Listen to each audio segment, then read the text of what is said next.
Aslan. So Nakib got off to a top start, but Josh Perwin, who I expected to be quick here, Alex, has got himself into P1. And if we look, they have got a 2-second lead over Inigo Anton. Now, DRS becomes a real factor. Just explain the intricacies of how this works. So that's one use of the DRS. He's got 2 more uses of DRS for this lap before another lap starts, and if Josh is within a second of Nakib, then Josh will get DRS for the next lap. So these drivers are really experienced, and this is what they're doing. See, Josh is not fighting Nakib when Nakib went by, because they're going to try and use DRS to keep flogging each other to work to get away from the cars behind. It's a bit like peloton racing in cycling, and it's very, very strategical. So now Josh will have the DRS. You see him coming closer to the back of Nakib. The DRS is so strong here because you're running a fixed setup, and fixed setup runs a lot of wing. So when you have the DRS, you just go back like that. So no one's going to want to lead this race on the last lap. But for now, these two aren't worrying about it. They're just using the DRS thing. They're helping each other to just try and make sure that they get a nice break from the field behind. You got Inigo, Mohammed Ibrahim in the green Stratos, and Tadashi, Ayman Akeem Tadashi. We said for Team RSG that they are going to make an impact here. Mohammed Nabil, slow down penalty.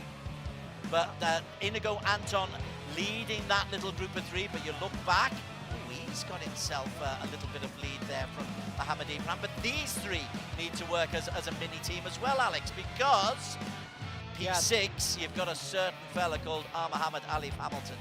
So that's Tadashi going through there. Alif is the man just behind him.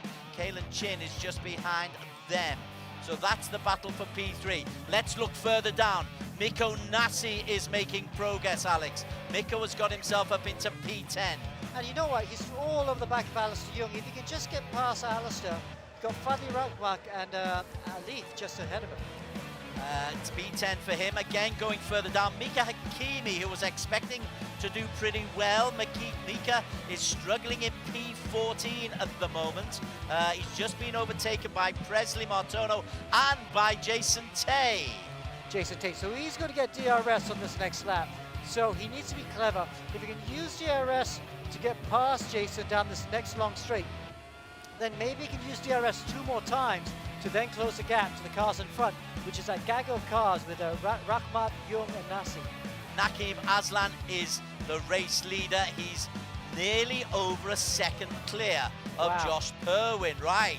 Is he making his move at the moment, Alex? Yes, he is. So he's been clever. He managed to use DRS to overtake Josh a lot earlier in the lap than he normally does. So now he's got 2 more DRS. What he's going to try and do is he's going to push very hard to try and see if he can get it above a second. Because if he can get it above a second, that will allow him to stay out in front. So he's got DRS, he's got 1 more use of DRS down the start finish straight.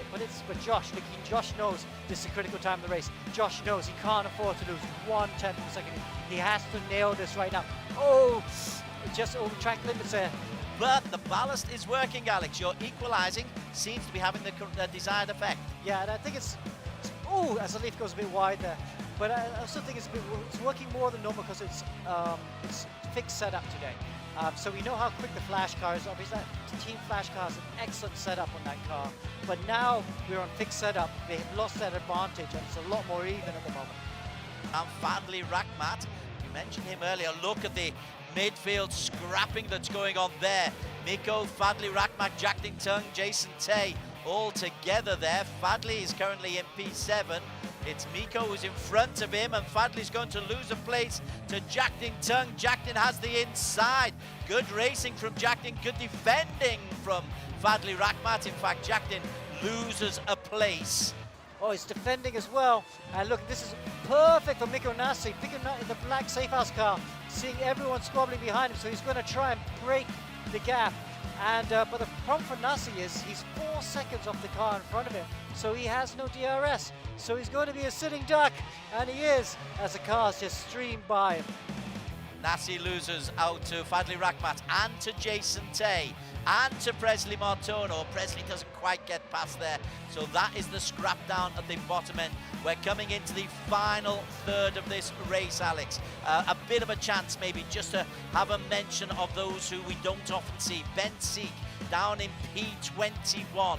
Let's have a look and see how Ben is driving at the moment, racing out of Brunei, but a long way off the pace. Yeah, so Ben and his teammate Lance Lau just behind him have just lost the DRS of the cars in front, so they're in no man's land right now. If you're at the back like this and you lose a DRS, the others just leave you. So unfortunately, they'll have to try and learn from this in race 2 and try and make sure that they stay on the train.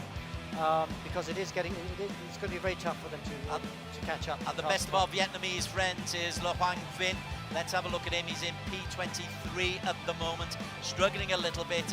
It's a different class that these guys are racing in at the moment. Vietnam is brand new to e-racing, simulator racing, and it's great to see him there with us, but there's still a long way to go. And Josh Perwin is back in front. Josh Perwin, the race leader for about the 5th time, to be fair. Naqib Aslan is very close, so that was important before. Naqib did not break the DRS 2 laps ago. Josh worked so hard. I heard you do a little, one of your famous O's as he went down that final corner. It was an effort worth taking for Josh. Inigo is 2 seconds down in P3. This has been the battle for P1 ever since the first corner. Naqib got off to a flyer. Josh was dragged along with him, and they've been 1 and 2 ever since. I tell you what, Josh, Naqib is getting tactical. He was not using DRS just now. He's decided to sit behind Josh Perwin until the last lap. That's super risky though, because the cars behind, they're only 2 seconds away. And if these guys start playing funny games, they start sandbagging. It's like watching the cycling race, and they are getting too close to the end, and they're all trying to watch each other, so that because no one wants to sprint too early, because they're going to get caught before the line. So they're looking at each other right now, and that means the cars behind, Inigo Anton, Ayman Hakim, and Mohammed Ibrahim are closing down on them. So 2 minutes to go. So it's that 2 laps. 2 laps to go. So you don't want to be leading on the last lap, do you? So you can see Mika Hakimi, he's hanging back as well. He's not trying to overtake Inigo because he wants to stay there for the last lap. So this is where all the strategy comes in as they try and sprint towards the line. Only 2 more laps to go. See, Mika's getting a lot closer. No, that's Ayman Hakim, isn't it? But he's not overtaking. He's just sitting there. Naqib is waiting to pounce on the final lap. He's not going to overtake yet, is he? No, but look at it. They're all going so slowly right now. Inigo's closed into a second. Yeah, look at that, because no one wants to lead across the line. Wow, it's going to become a 4-way battle for the lead. It is. It's going to be a 4-way battle for the lead, because look at that. Anton is within 8/10. So now Josh is like, okay, God, I got to go. But he doesn't want to go, but he has to go now because the other 2 cars are too close. So Naqib's in the perfect position, but cars in 3rd and 4th, they're also within DRS range of the leaders. Okay, so it is a final lap sprint. This is through the S's. Perwin is a sitting duck. Naqib Aslam prepares to go past. Naqib is the new race leader. He was patient enough just to sit on Josh's shoulder until the final lap, and now Josh will come under pressure from the likes of Tadashi in P3. Josh shouldn't look ahead of him, Alex. Josh should look behind him. And it's not certain that Josh is going to finish 2nd at the moment. He's lost 7/10 of a second. Naqib Aslan is half a lap away from his first victory of the season. But Josh Perwin, he's under pressure now because Tadashi is there, and Tadashi can see Perwin. Okay, we're coming to the last half of this lap, Alex. Is Perwin going to hold on? Yeah, I think he's just going to hold on. 2 more corners to go. It looks good. So this is great for the championship for Naqib and Perwin, because this will be good points for them. So it's won by Naqib Aslan. Josh Perwin does indeed hold on to P2. Tadashi 3, Anton 4. Ali picked up, Muhammad Ali picked up P5 ahead of Kalen Jin. Presley Martono, a very good 6. But your race winner, Alex Young, is Naqib Aslan. Yeah, fantastic result by Naqib. Jin has made a really, really good start, but Troy Hyman has got off to an even better start. The Scuderia Stratos racer has flown away from Masvilton. Arif Azmi and Jason Taylor there as well. We've spoken about Troy not being able to get a season running so far, Alex, this is one way to get your season going. Yeah, basically the top 10 from the previous round all have to carry a little bit of ballast. First place, that was Ali in the last round 2. He carries 15 kilos, second gets 12, and then 10, then 8, all the way down to 1 kilo. So it's not a great deal of ballast, but it is a little bit that you will notice it on tire wear and a little bit on the lap time as well. But Alif there, he'll be really pleased with that, up to 5th position after 1 lap. So this is what Josh was talking about. When you're in the DRS train, because Josh has DRS, but so do the cars in front, it makes it really difficult to overtake. So even though they got DRS, they can't overtake. So this is what we're going to see. We're going to see the front few squabbling, but the guys in the midfield, which is what we're looking at now, they will struggle to make their way up. They're going to have to do their overtaking at another part of the track. Mika is looking very, oh, he's got a bit tight there. Yeah. Bit of contact alongside Kalen Chin. Kalen and Mika coming together. Yeah, but he's through now. Look at that, Alif's going, oh, he's looking to try and get into second position. That's getting close, but at the front, Troy Iman has broken the DRS. Will break away from Troy. I was going to say, let's have a look at Daniel Ryan. Oi, Daniel is out of the race. I'm afraid Daniel is out. Okay, let's just have a look at Alif Hamilton.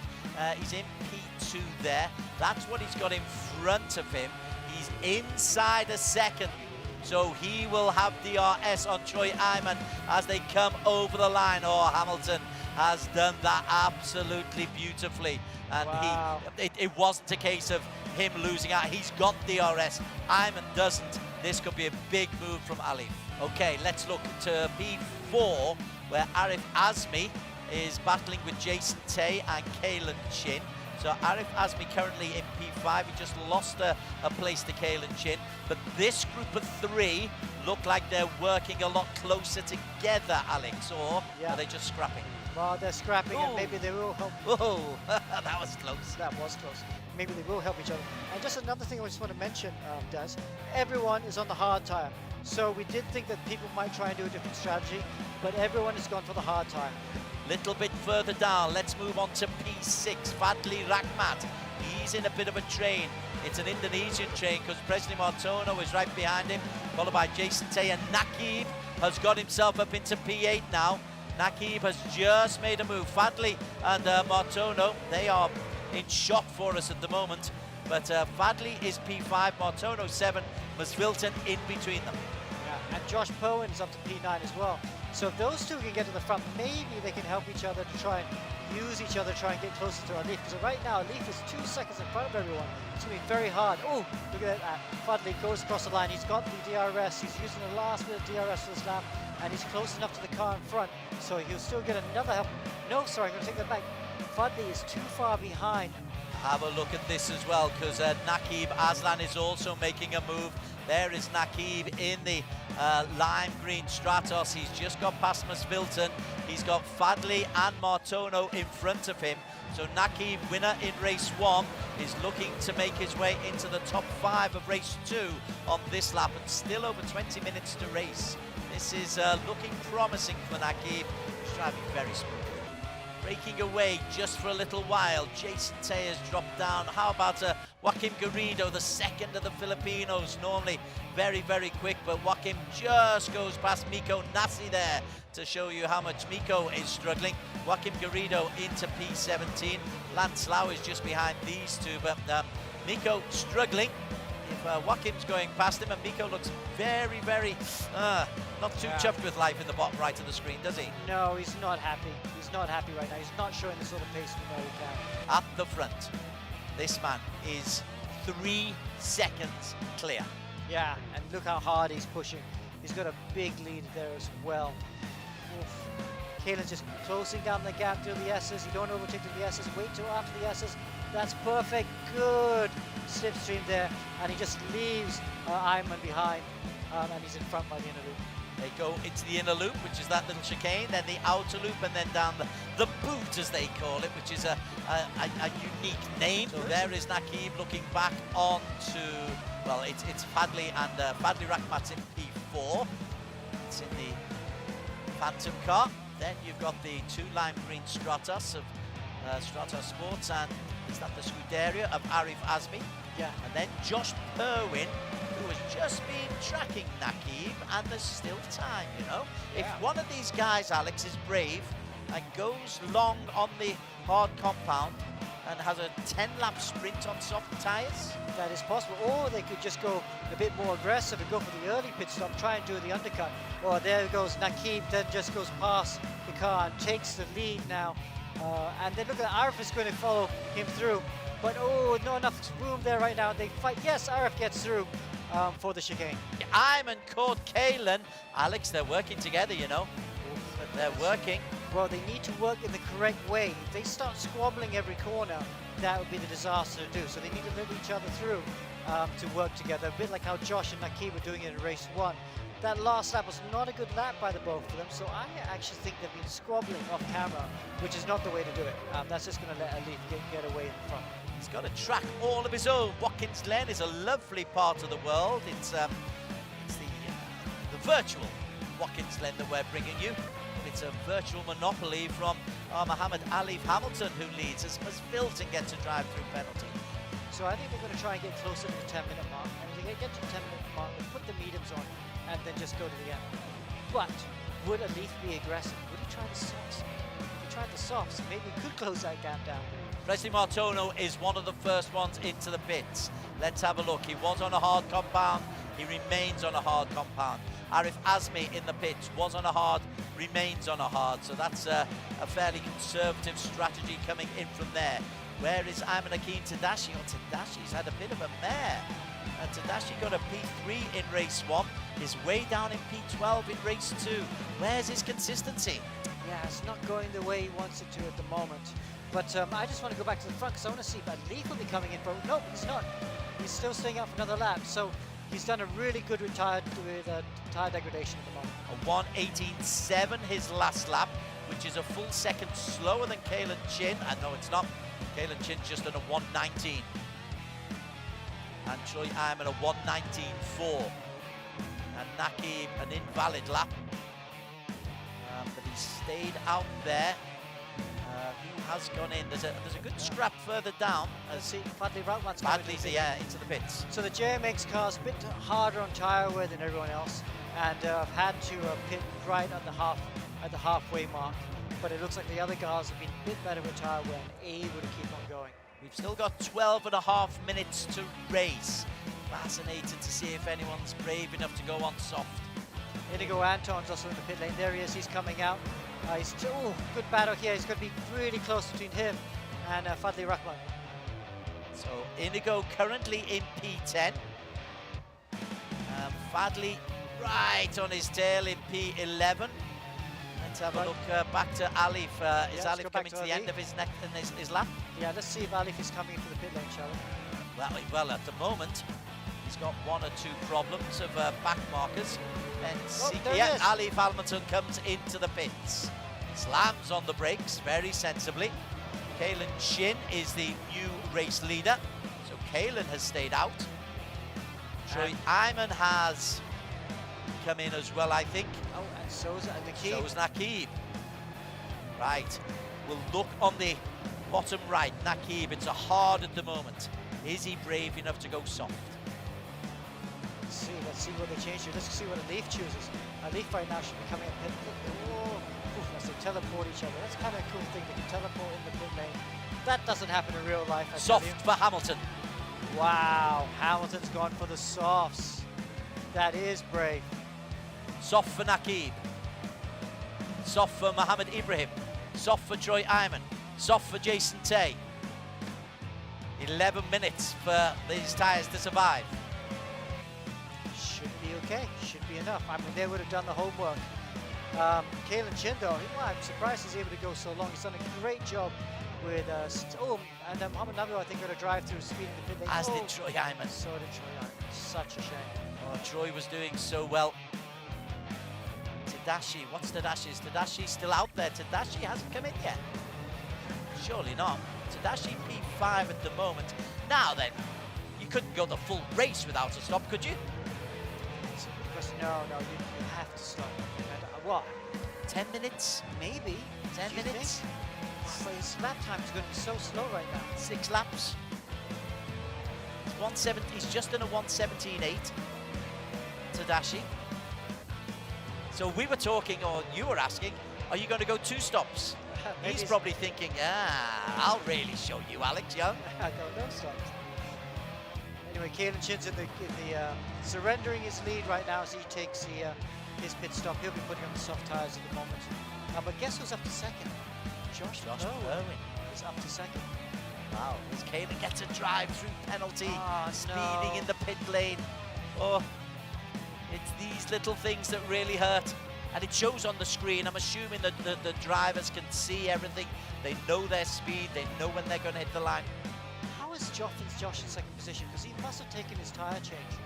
He's just done a much quicker pit stop than most of everyone. He's leapfrogged them up to second position. He's still on hard compound, though. He must have done his pit stop. But... Must he? Yes, he you know must. what I think he's done? I think he's changed just the front tyres. You don't have to change your 4 tyres. It's up to the teams what they want to do. But they've all been complaining about understeer. Maybe he's just changed the front tyres because he's in front of Nakib, where he was a couple seconds behind Nakib at the pit stop, and now he's 3 seconds in front of Nakib. Makes me think that he's only changed the front tyres.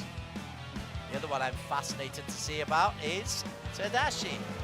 Still out there. Still out there, Alex. Just done another 1:17.8.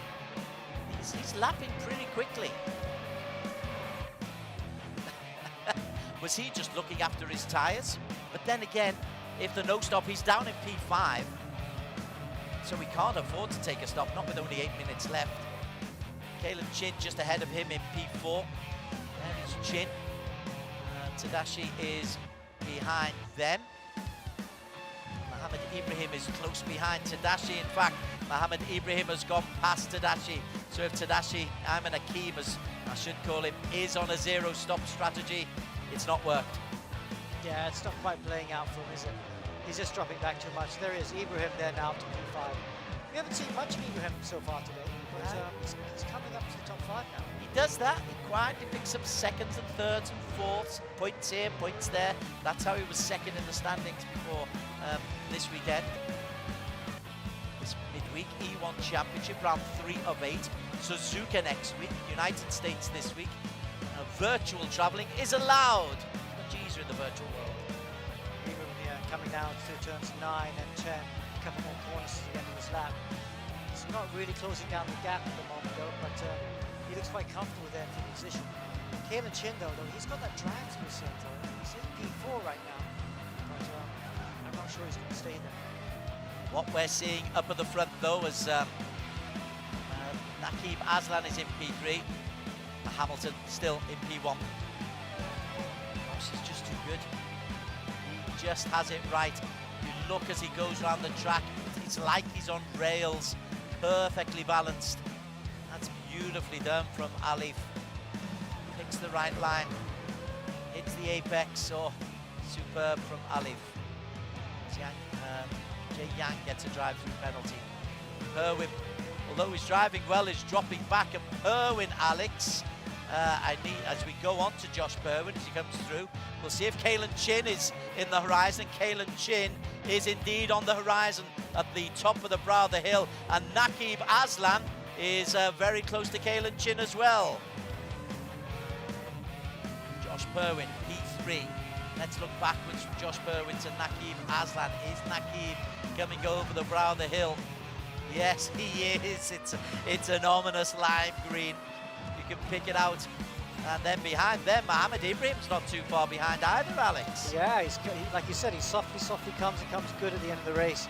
But as we look at the back of the Blackguards car, you can just see the green and red Stratos Motorsports car, and it's within a second now as it goes through the last corner. So he's going to get DRS of this lap, and that's a battle on for second position then. So Nakib Aslan with 4.5 minutes to race can close in on Josh Perwin. Josh was frustrated to only get P2 in race 1. It looks like he's going to be denied P2 in race 2. It's good points, but there is Nakib Aslan. Times it beautifully, goes past Josh Perwin, serenely does it. A couple of back markers to worry about, and it caused a problem. Josh is pushed wide. Yeah, they both went wide there. But yeah, so I think they had their one eye on the traffic, and it is very difficult, that inner loop. You go through that corner so quickly, and you just go over the curb just the wrong way, you will go wide there. Yoda Chin is the lady who has just been passed. She's down in P24. Nico Nassi struggling as well. He'll be the next for them to try and overtake in P23. Is he still going on the no stop?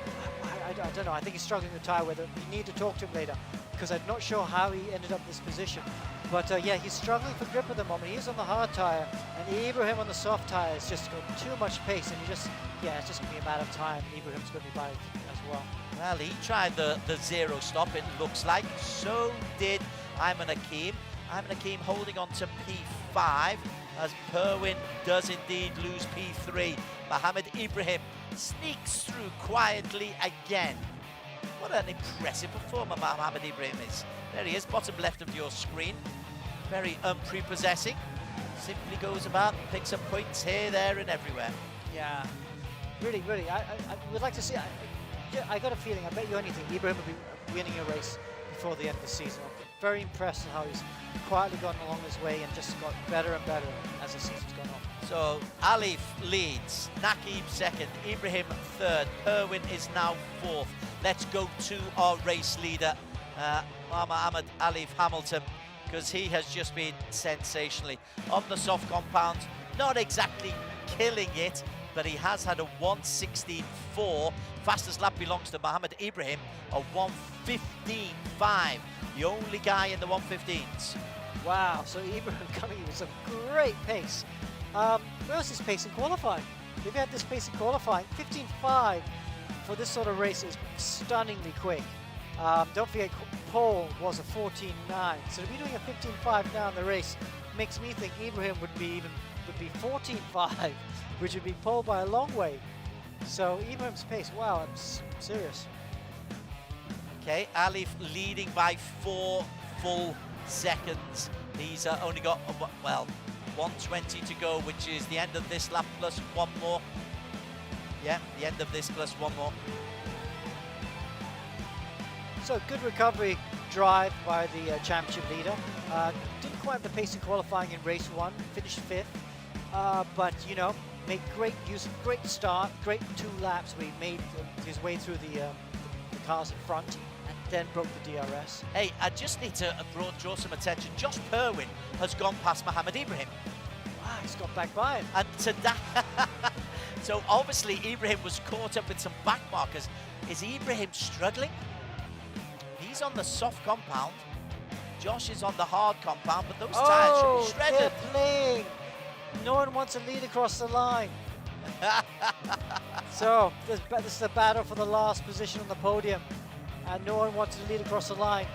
And now it's Josh within DRS of the car in front. Can he get DRS because that's a back marker? That's a back marker, yeah.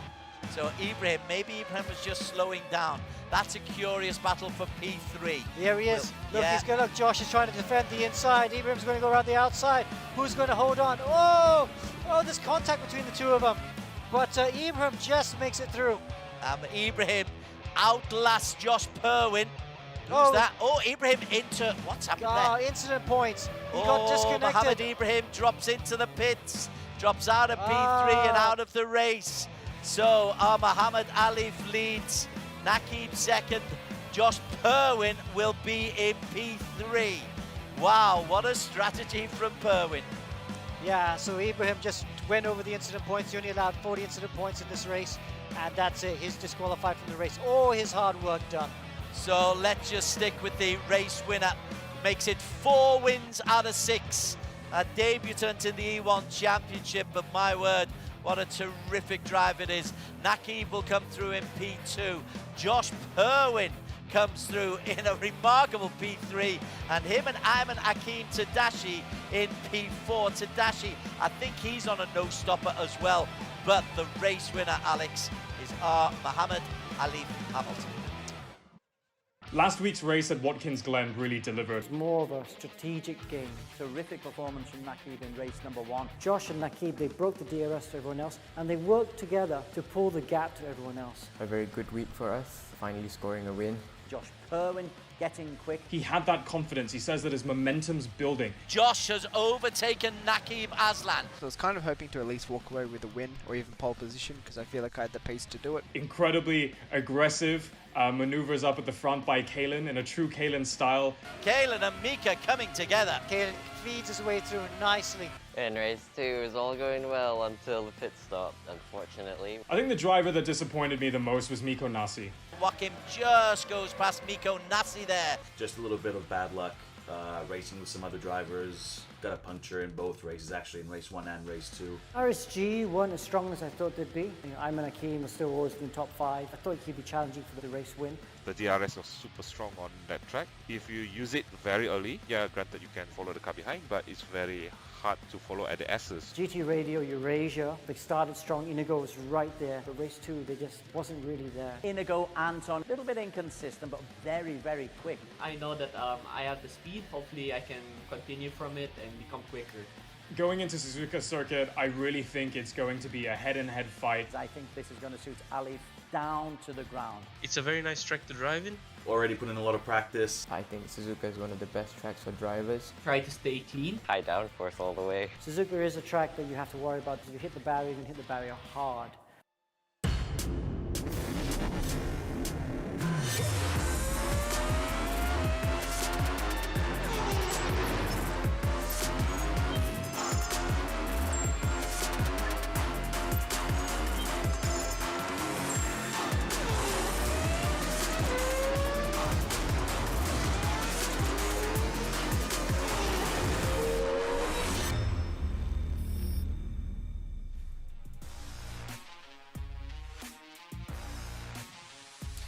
Hello and welcome to Season 1 of the E1 Championship. We're at round 4 and we're racing in Suzuka in Japan. My name is Daniel Woodruff, I'm your host for today. And with me is Alex Young, the race director of the E1 Championship. And with us in the commentary box, as always, is Des Corkill.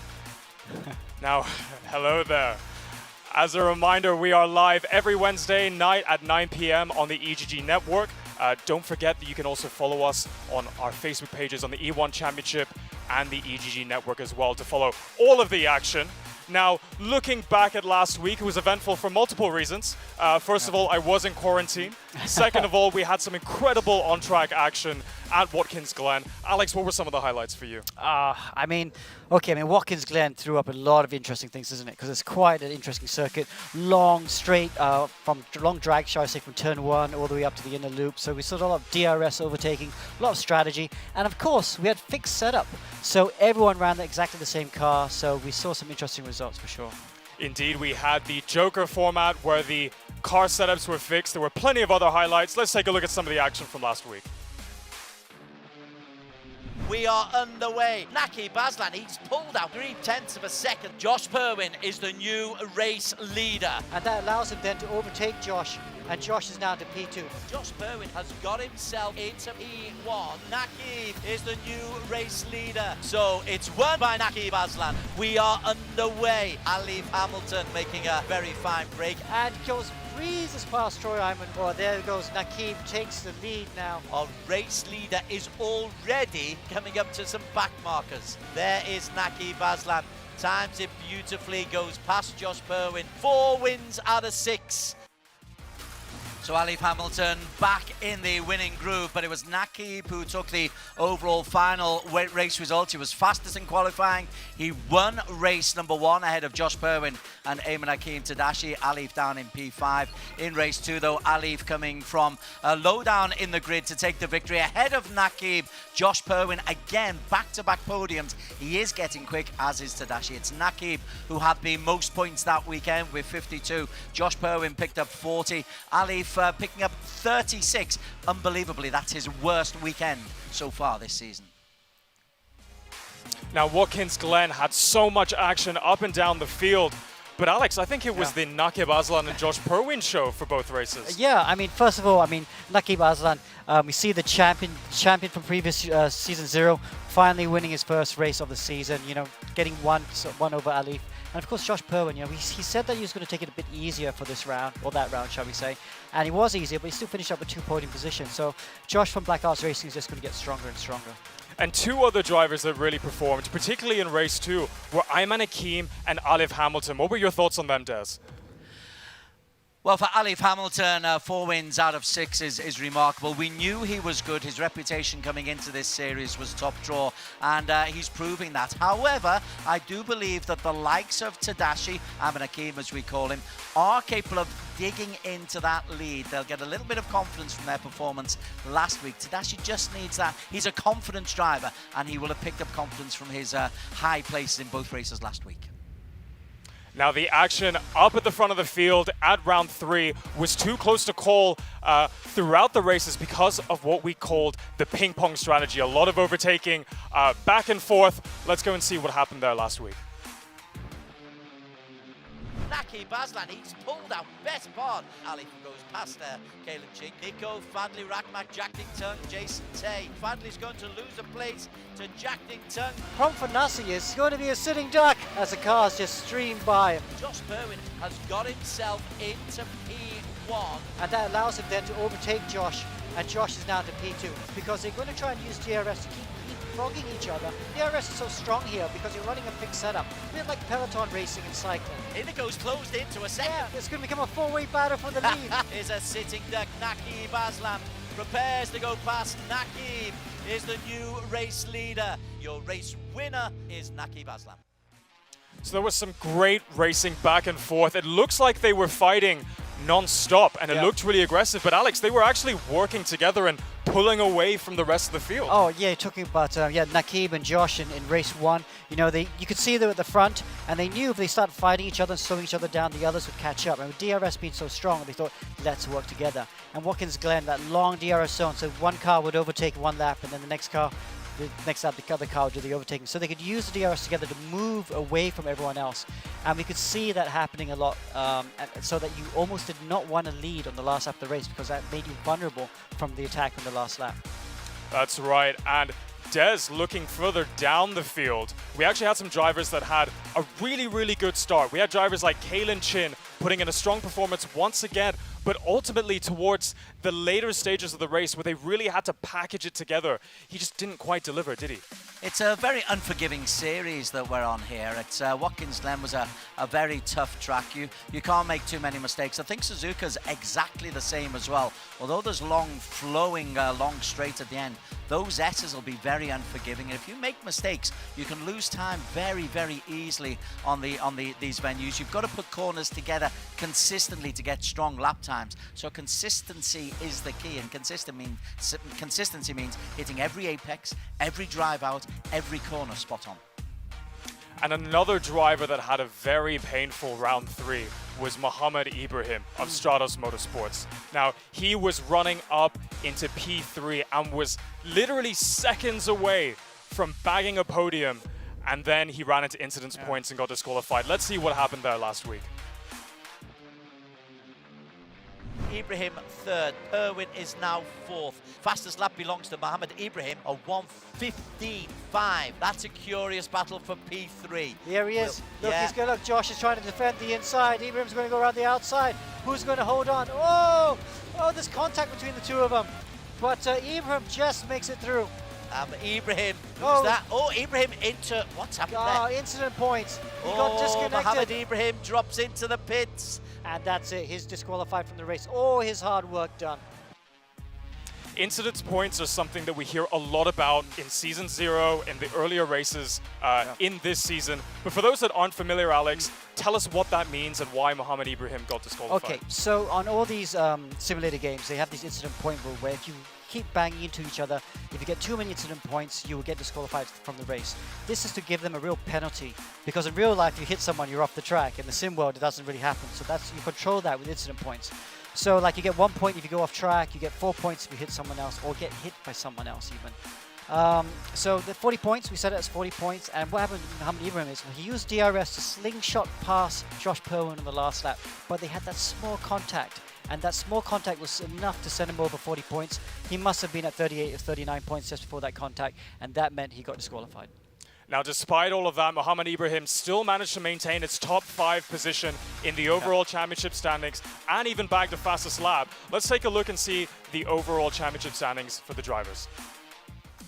Okay, the top 5 includes Ibrahim in P4, but he only picked up 2 points for fastest lap last week. 137 points for Alif Hamilton, 107 for Nakib. Now, let's not forget there are double points available on round 8, so a substantial lead can easily be whittled away. Tadashi on 69, Ibrahim on 62, 58 points for Josh Perwin. All 5 very, very strong individual drivers.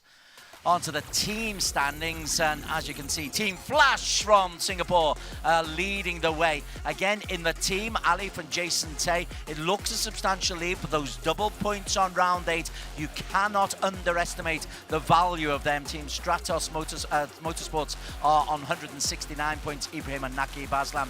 And RSG on with Ayman and Mika Hakimi, they've also got 100 points. I tell you what, if you picked up 100 points, that's pretty solid racing after 4 rounds. Indeed it is. Now, looking at that top 5 drivers graphic, Alex, one driver that isn't there is Miko Nasi, one driver that was very consistent in Season 0. Yeah. Now that we're halfway through the season, is it too late for him to make a comeback? Never say never. But yeah, Miko Nasi's had a very up and down season. He had that brilliant win at Hockenheim in round 2. But then round 3 last week, it was nowhere really. I think he got messed up by qualifying, didn't he? So he qualified mid-pack, got involved with the usual stuff that happens in mid-pack and had 2 punches in both races. So it's going to be hard for him to get back into the championship fight, I feel. But, you know, he's always going to be going for race wins. And looking at the team championship standings, it's an all-team Flash affair with a pretty healthy gap, trailed behind by defending champion Stratos Motorsports. Des, do you reckon it's too early to call as well?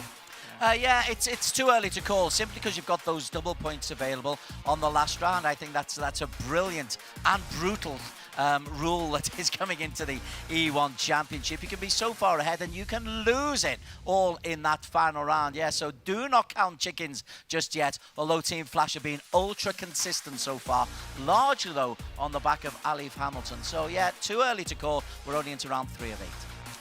Okay, well, I am looking forward to the racing tonight. We're going to be at Dez's favorite circuit of all time. It is Suzuka in Japan. Ahead of the action, let's go and take a look at the championships formats and some of the tracks we'll be visiting this season. So here's a look at the tracks of this season. We've already gone to Red Bull Ring in Austria. We've gone to Watkins Glen in America. And today we're going to Japan. We've got some exciting tracks this season. Now, Japan is a really hard track. Sometimes it's my favorite track in the world. You can see the track difficulty there is 8 out of 10. Very fast sequence of corners. You have to be very technical, through these fast corners. And like Watkins Glen, if you make a mistake, you're going to be in the barrier hard. So this is a race. You can destroy your car on the barrier and not finish the race. So don't forget, damage is at full. We will have dry weather today. And of course, we have open setups again. So the teams can choose their setups. And you see a lot of tacticals there because it will be tough to follow people in dirty air. And of course, tires available, soft, medium, and hard. And with every week, we follow our same race format of a 5-minute qualifying session, which determines the starting positions for our sprint of race 1 at 15 minutes, followed by a much longer 30 minutes race 2 with a reverse grid. And there is the breakdown of points that our drivers can accumulate at each of these events. And of course, we have 2 extra points for the fastest lap in either of the races. Of course, they are racing for money. The championship pool is, of course, USD 15,000, and of course, if you're the winner, the champion, you will get 5,000. So that's what everyone is aiming for. We have plenty more action coming your way at Suzuka in Japan, pre-race analysis and qualifying to come, but first, a very short commercial break.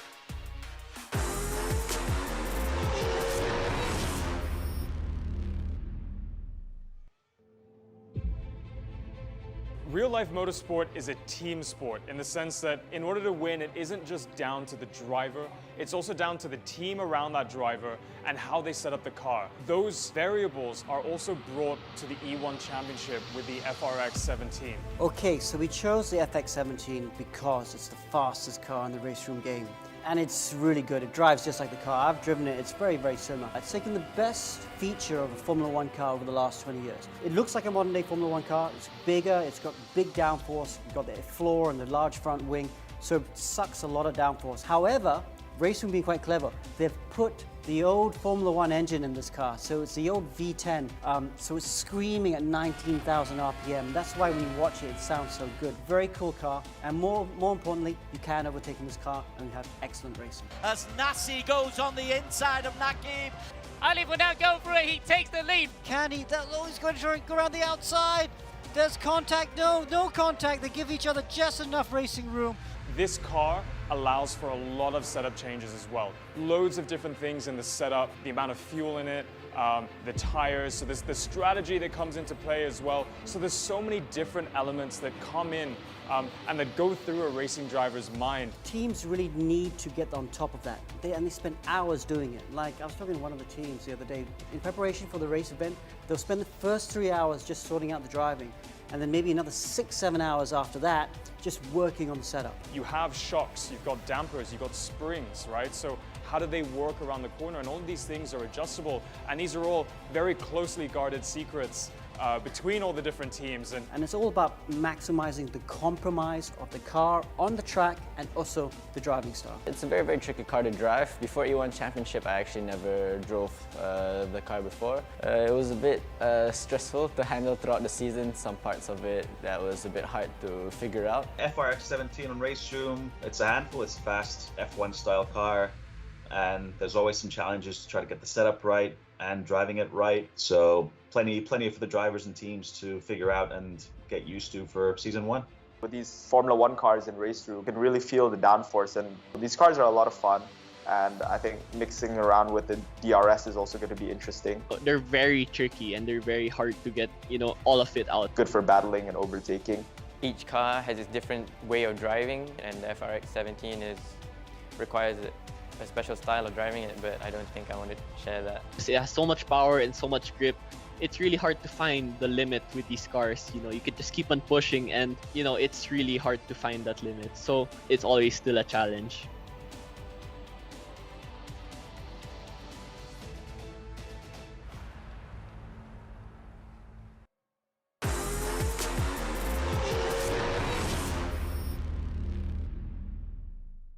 Hi, I'm Han. I'm the engineer. Choosing the right tyre compound is really important. Most of the drivers have gone for the hard tyre. Mikko Nassi is the only one on the soft tyre. So in E1 Championship, all the cars are limited to 3 tyre choice mainly. Now, if you look at the screen, we have setups. We've got the tyre compound. We can choose hard, medium, or soft. The only difference between all of them is just the tyre performance versus longevity. So soft tyre will give you the most performance because it's the grippiest, but it also wears out really quick. Hard tyre, on the other hand, is the opposite. Hard tyre is not as grippy, so it doesn't give you that lap time that you need, but it can last you a long time. And medium tyre is a compromise in between.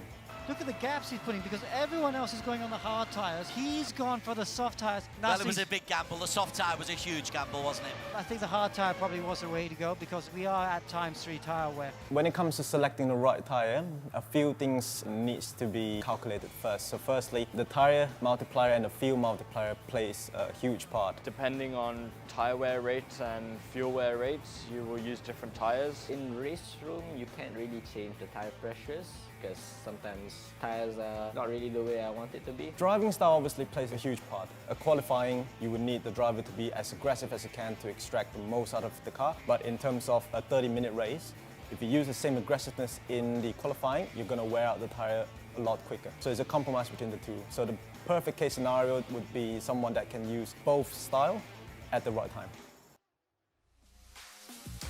Welcome back to the E1 Championship. We're racing at Suzuka in Japan tonight. Now, Suzuka is a very different track from the other tracks we've been to this season. It's very fast, very flowy, a lot of hard, heavy braking, which means it's going to be a lot of tire wear. Now, I'm going to throw a question over to Alex and Des. What kind of tire compounds do you think our driver is going to go for tonight? Okay, well, I guess now's a good time to talk about the tire wear, because it's been set at ×2. So it's not as bad as previous races where it's like ×3 or ×4. It's not as bad as that. But like you said, Daniel, Suzuka is really tough for tire wear. There's so many corners that just lead into each other, especially that first sector. So tire wear will be hard. And even though it's at ×2, I think most people are using the hard tire today.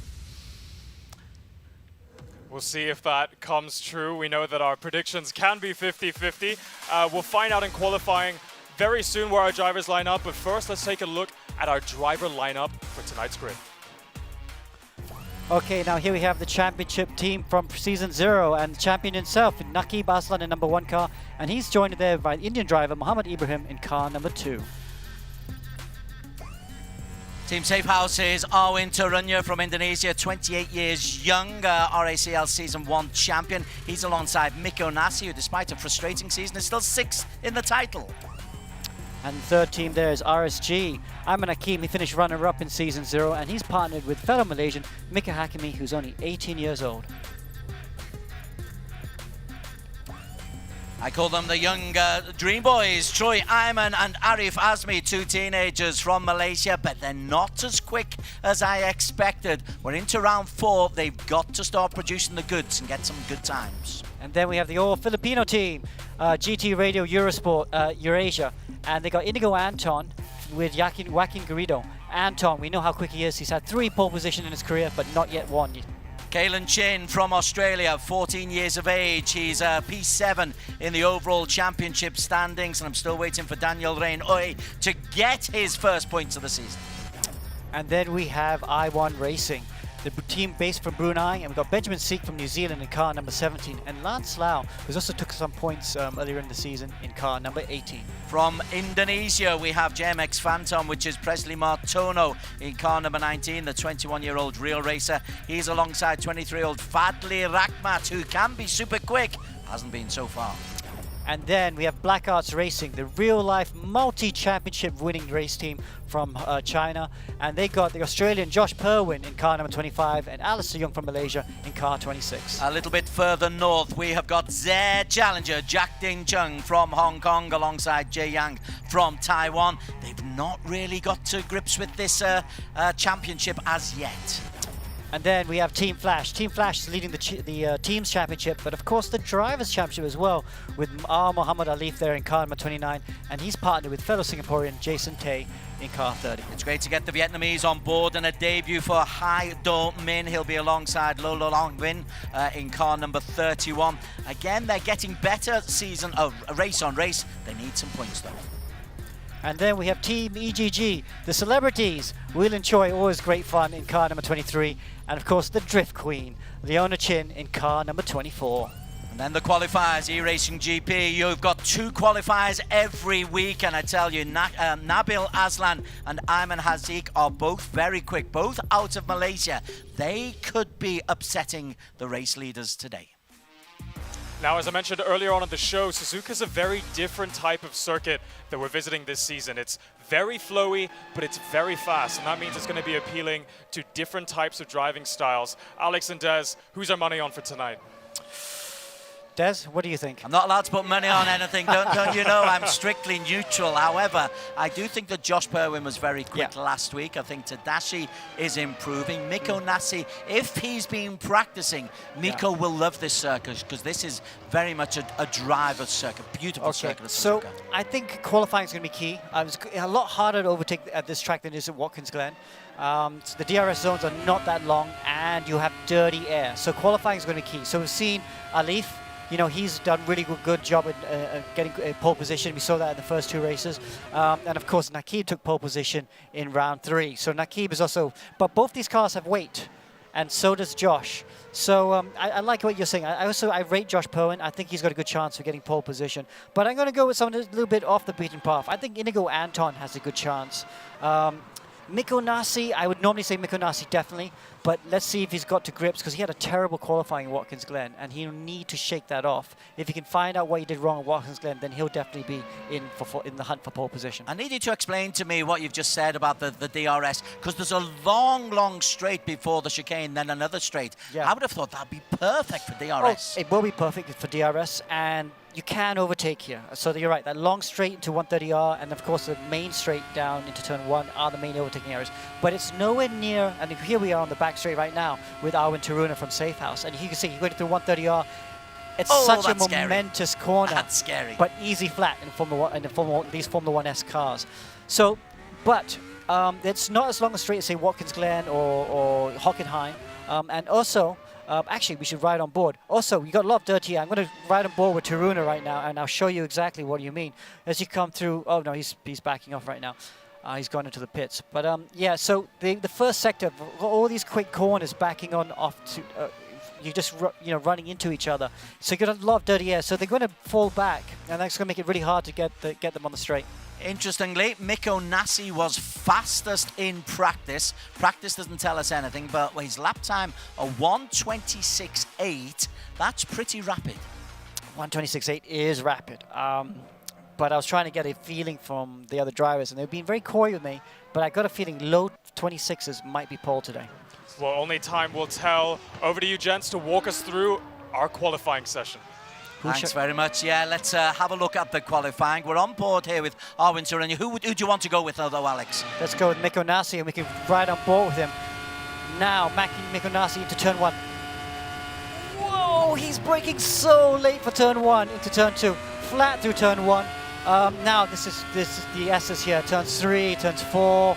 They all run into each other. It makes it very difficult to follow the car in front. That's why this track's going to be so hard in overtaking. You see how all these corners reach into each other? Now through Dunlop here, this flat out. It's looking really good at this point, but it's going to be very tough to follow other cars. Now Degner 1. Whoa, he turned in before lifting. That's how much speed they're carrying. Down to Degner 2, out of Degner 2. Now, the next right-hander is easy flat before braking for the hairpin. This is also another overtaking opportunity. You can overtake in here if you're brave. You can dive bomb someone. Now out of turn, the hairpin. Easy flat through these double right-handers. This could be another potential area where they'll use the DRS to try and overtake into this next corner, which is Spoon. But listen to this. It actually lifts off and brakes after turning in. That's how fast they're going through Spoon. If this was a real race car, you'd be pulling 5-6 Gs through that corner. That's how fast they're going. Now they're on the back straight, uphill, blind over the crest, and now you can just see the corner. 130R, one of the most famous corners in the world. Easy flat in this car, very scary in anything else. Then for the chicane, last few corners on the track. Oh, this is looking like a really sweet lap by Mikko Nassi. And now out of the chicane, through the last corner, and back down the start-finish straight. And at the moment, he's fastest through Sector 1, Sector 2, and is second fastest overall, third fastest, and then drops down to P6 because Mohammed Ibrahim has got into the 126s. A 126.4 for Mohammed Ibrahim. Seriously rapid. Great flying lap there, by the way, Alex. I could feel your excitement. I mean, I love this track, but I also, this track, I equally love it, and it scares me because I've woken up in hospital driving around this track before. And it's just one of those tracks, if you make a mistake, you're in the barrier really hard. You need ultimate respect. You have to use a curb. Wow, Ibrahim was so quick through there. Let's see if he lifts here. Oh, it sounds like that's the tiniest of lifts through there. These cars are running a lot of downforce to be carrying that sort of speed through the S's. And it is a good idea to run a lot of downforce at this track because it's all corners. There are not that many straights. I know there are a couple of straights, but they're not as long as some of the other tracks we go to. And when you talk about this corner to straight ratio, it's very much in the corner side. So that's why cars are running a lot of downforce. And it's fastest through Sector 1 again. So he's going even quicker than his pole position time so far. And he was 2/10 quicker than Naki Baslan, who was in P2. What a race this is so far from Ibrahim. They were saying downforce all the way as they come into this Spoon. I love the G's in this Spoon. You're just like you're on tracks and then into this phenomenal long straight and the scariest corner imaginable. Yeah, now let's see, it comes to the end of Sector 2 right now. It looks like a good lap. Yes. Oh, wow, purple again.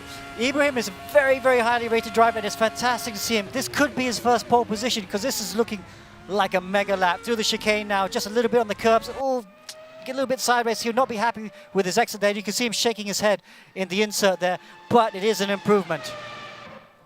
Is it? He has indeed. He's improved his time. A 126.3. Wow, and look at that. Fadli Rahmak has gone second right now. Let's see who else. Mikko Nassi has gone a bit quicker. He's still on a quick lap. Let's see if he can. Oh, no, he's given up right now. Let's see with Muhammad Alif.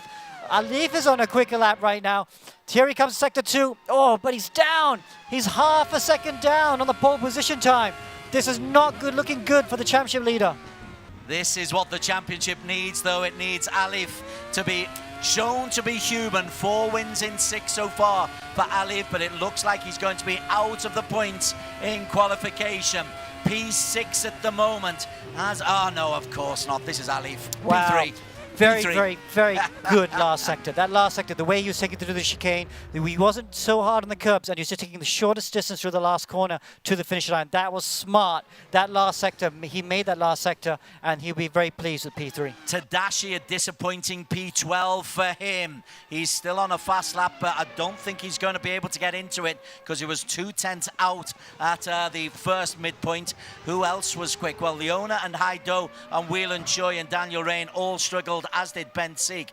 But the top 5 include Nakib, Nasi, Mohammed, Fadli Rakhmit, and Mohammed Ibrahim. Faster so far, his first pole position of the season. Wow, yeah, you know what? And we should have mentioned him earlier on, because we had seen him improve and improve, hadn't he? So he really should have been a factor of pole position. Bad on us for not calling it, but well done to Ibrahim.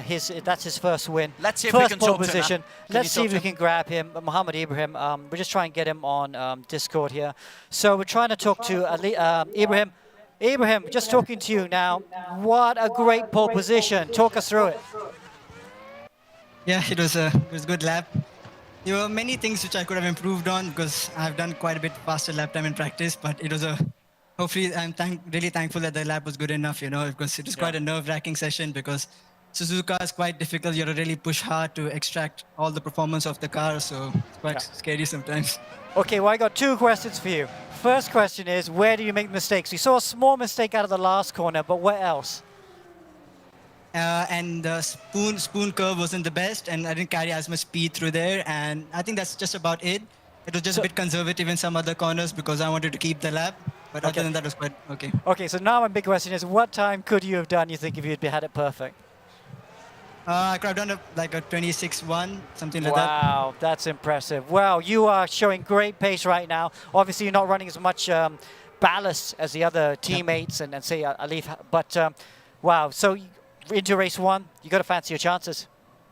Yeah, hopefully I can keep it clean and come back home with a win. Okay, congratulations. Good luck, man. Another one really worth mentioning, Fadli Rakhmat, Alex. We keep on saying that Fadli is super quick and super duper quick today. P2 for Fadli. That's his best result so far in qualification this year. Yeah, that's a good idea. We should talk to Fadli. I mean, Fadli did a great job to get P2. We saw JMX Phantom get pole position in round 3, and now they followed it up with another front row start for round 4. So, Fadli, great job with your first front row start for E1 Championship. You want to talk us through your qualifying? It was a good lap, but I had a few mistakes, which I think would have made the difference to P1, but happy nonetheless. Well, fantastic. I mean, so big improvement from Watkins Glen. What have you been able to do to improve from last week to now? I think we had a lot more time to learn the game. We managed to find a few things that we didn't know before, and it really helped us this round. Okay. Now, I'm not going to ask you about strategy because you're not going to tell us. But talk us about Suzuka. Do you like it, Suzuka? What makes Suzuka so special? I think just the drive. It's a very good track to drive, and I really like the flow of it. Yeah. So. Oh, and is it possible to overtake, you think? Or how bad is the dirty air at the moment? I'm not sure. Honestly, I don't really know. Let's just wait and see. Okay. Well, thanks very much. Good luck for the race. So, interesting. You're not going to ask him about his setups or anything, but I'm going to ask you what you might recommend around Suzuka. I'm also going to ask you about tires because I see Kalen Chin went out on medium compounds for qualification. Yeah, so I got a feeling because it's got, I don't know because I don't drive this track in these cars. So, but since it's ×2 tire wear, it's not as severe as it has in previous races. And here you can see it's a high downforce track. The gearing is not as long because it's not long straights, but I think they're going to use the high downforce to try and look after the tires. I think for sure they'll be using mediums. And I think if someone like you've seen Stratos Motorsports and Flash being very good with tire conservation, maybe they can make a soft tire last for the full 50 minutes because if they can, then they have much better lap time. But is it a gamble? It is a bit of a gamble, I think. But if they do it, they know they can work because Flash and Stratos Motorsports, they practice very hard and they'll know all the different configurations. And if they do it, they'll be sure they can make it last. Okay. But it will be close. It will be a fine balance. The racers are in a final warm-up before the first of the two races. A reminder, we've got the 15-minute sprint race, then a reverse grid race where we spin the wheel and we work out how low down the field that they have to reverse. Interesting though that the likes of Tadashi wasn't quick. Josh Perwin wasn't as quick as we thought. Yeah, so it's kind of strange. So both the Black Arts drivers didn't quite qualify as high as I thought they'd be. I thought they'd be in the top 5, to be honest. And you mentioned Ayman Hakim, and of course this driver, Inigo Anton. I thought Inigo would have been strong here. But, you know, it's one thing to be quick, but it's another thing to do the business on the day. And I guess these drivers weren't just able to do it in qualifying. I mean, it's so hard to get this track right. Even the guys on the front, we talked to Rahmat, we talked to Ibrahim, and they both said they made small mistakes because this track is a really hard track to be perfect on. And I think other drivers like Alistair here were in shot, Josh Perwin, they just didn't hook up the lap that they wanted. Final few seconds of the warm-up and then we will be into qualification where Ibrahim will be on pole position, Fadli Rahmat. So the start then becomes important because if you're leading going into the S's, it gives you the opportunity to, if not pull away from the rest, but to establish your authority on the race. Yeah, and we normally have very exciting races in E1, but this is a track, because of the dirty air, is very tricky, where they might struggle to follow anyone close. And that's the case, it's going to be really hard to use the DRS to overtake down the straights. I don't know, but definitely I want to be in first position for this sort of track. I want to be first, I want to be leading, I want to see how I am in clean air and see how the others struggle. And if they struggle, I'll be gone. Fascinating stuff. Dan, take us through. Yep, we have race 1 coming right up. Suzuka, very, very difficult. I agree with Alex. You want to be starting from the front. Dirty air is the name of the game, and that's what makes your tire degradation even worse. When you're following someone, it makes it understeer. It means you turn the steering wheel more and you burn through those tires. So it's going to be interesting to watch the midfield to see how they cope with that. And it's over to you boys to walk us through race 1 and see how they get on. Race 1 of 2, round Suzuka. New names to think of. Muhammad Ibrahim, Fadli Rahmat from Indonesia. They are on the front row of the grid. It's a 15-minute sprint race.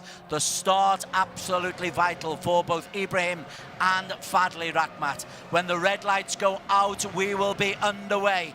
15-minute sprint, round 4 of the E1 Championship from Suzuka. And there is our pole sitter, and he gets off to a good start, a solid start. Alif is right behind him. Alif has got himself into P2. That's excellent from Alif, and he just holds on around the front end. And Fadli Rahmat's fine qualification doesn't result in a P1. He goes down, but it's Ibrahim off to a great start, Alex. Wow, what a great start by the Stratus Motorsports driver, just holding off Alif Hamilton in second position. Great start by the championship leader, and he's got Mikko Nasi all over the back of them as they go through Techno 1 and 2. Fadli Rahmat has dropped himself down to P5. What a frustrating time for him. Nakib has got himself up into P4. There is Nasi in P3, looking as usual very, very cool. The black livery, and I can see what you mean now. Very difficult to get a drive out of those corners to generate the pace to overtake. So this is where the teams have to make a difference. I think they know by now how to make a very fast car, but it's which teams can make a fast car that's also good in traffic, because that's the format of E1. You always have to follow people. You have to be able to use traffic and be able to run in the dirty air. And it's at the moment, you can see all of them. And Leaf's doing a really good job because he's getting a good run on Ibrahim. He's going to be looking down the inside of him into the last corner for sure. And Ibrahim isn't letting him through. Wow, Alif Hamilton takes the lead around the chicane. And wow, at the end of the very, very first lap, it's Mohammed Alif Hamilton from P3 takes it, and Ibrahim has lost P2 as well. Nasi is alongside him, but Alif leading the way. Ibrahim looking very tense, bottom left of your screen. I don't know what's going on with Ibrahim. Ibrahim was looking very good, but he's just lost 2 positions in a couple corners, and he just seems to be struggling all the moment. I don't know if he's got some technical issues, because we know how quick the Indian is, but yeah, struggling at the moment. He's trying to recover, obviously. It was kind of weird. It looked like he pulled out of the way to let Alif through. And it seems to be okay now. It seems to have paced back again. And they're not teammates, so that wouldn't be a team strategy by any stretch of the imagination. But there is Ibrahim in P2. Alif leads the way.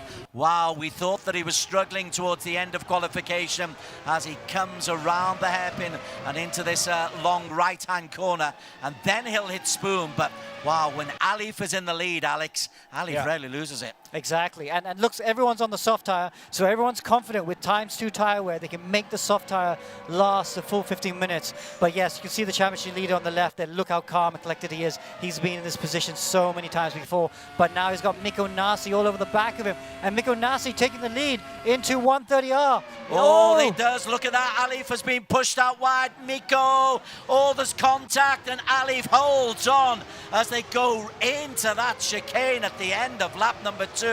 Nasi getting very aggressive, and Ibrahim, he's back in this race as well. This is down the home straight. Defense from Alif, defense from Nasi, and Ibrahim can't get round. Oh, more contact.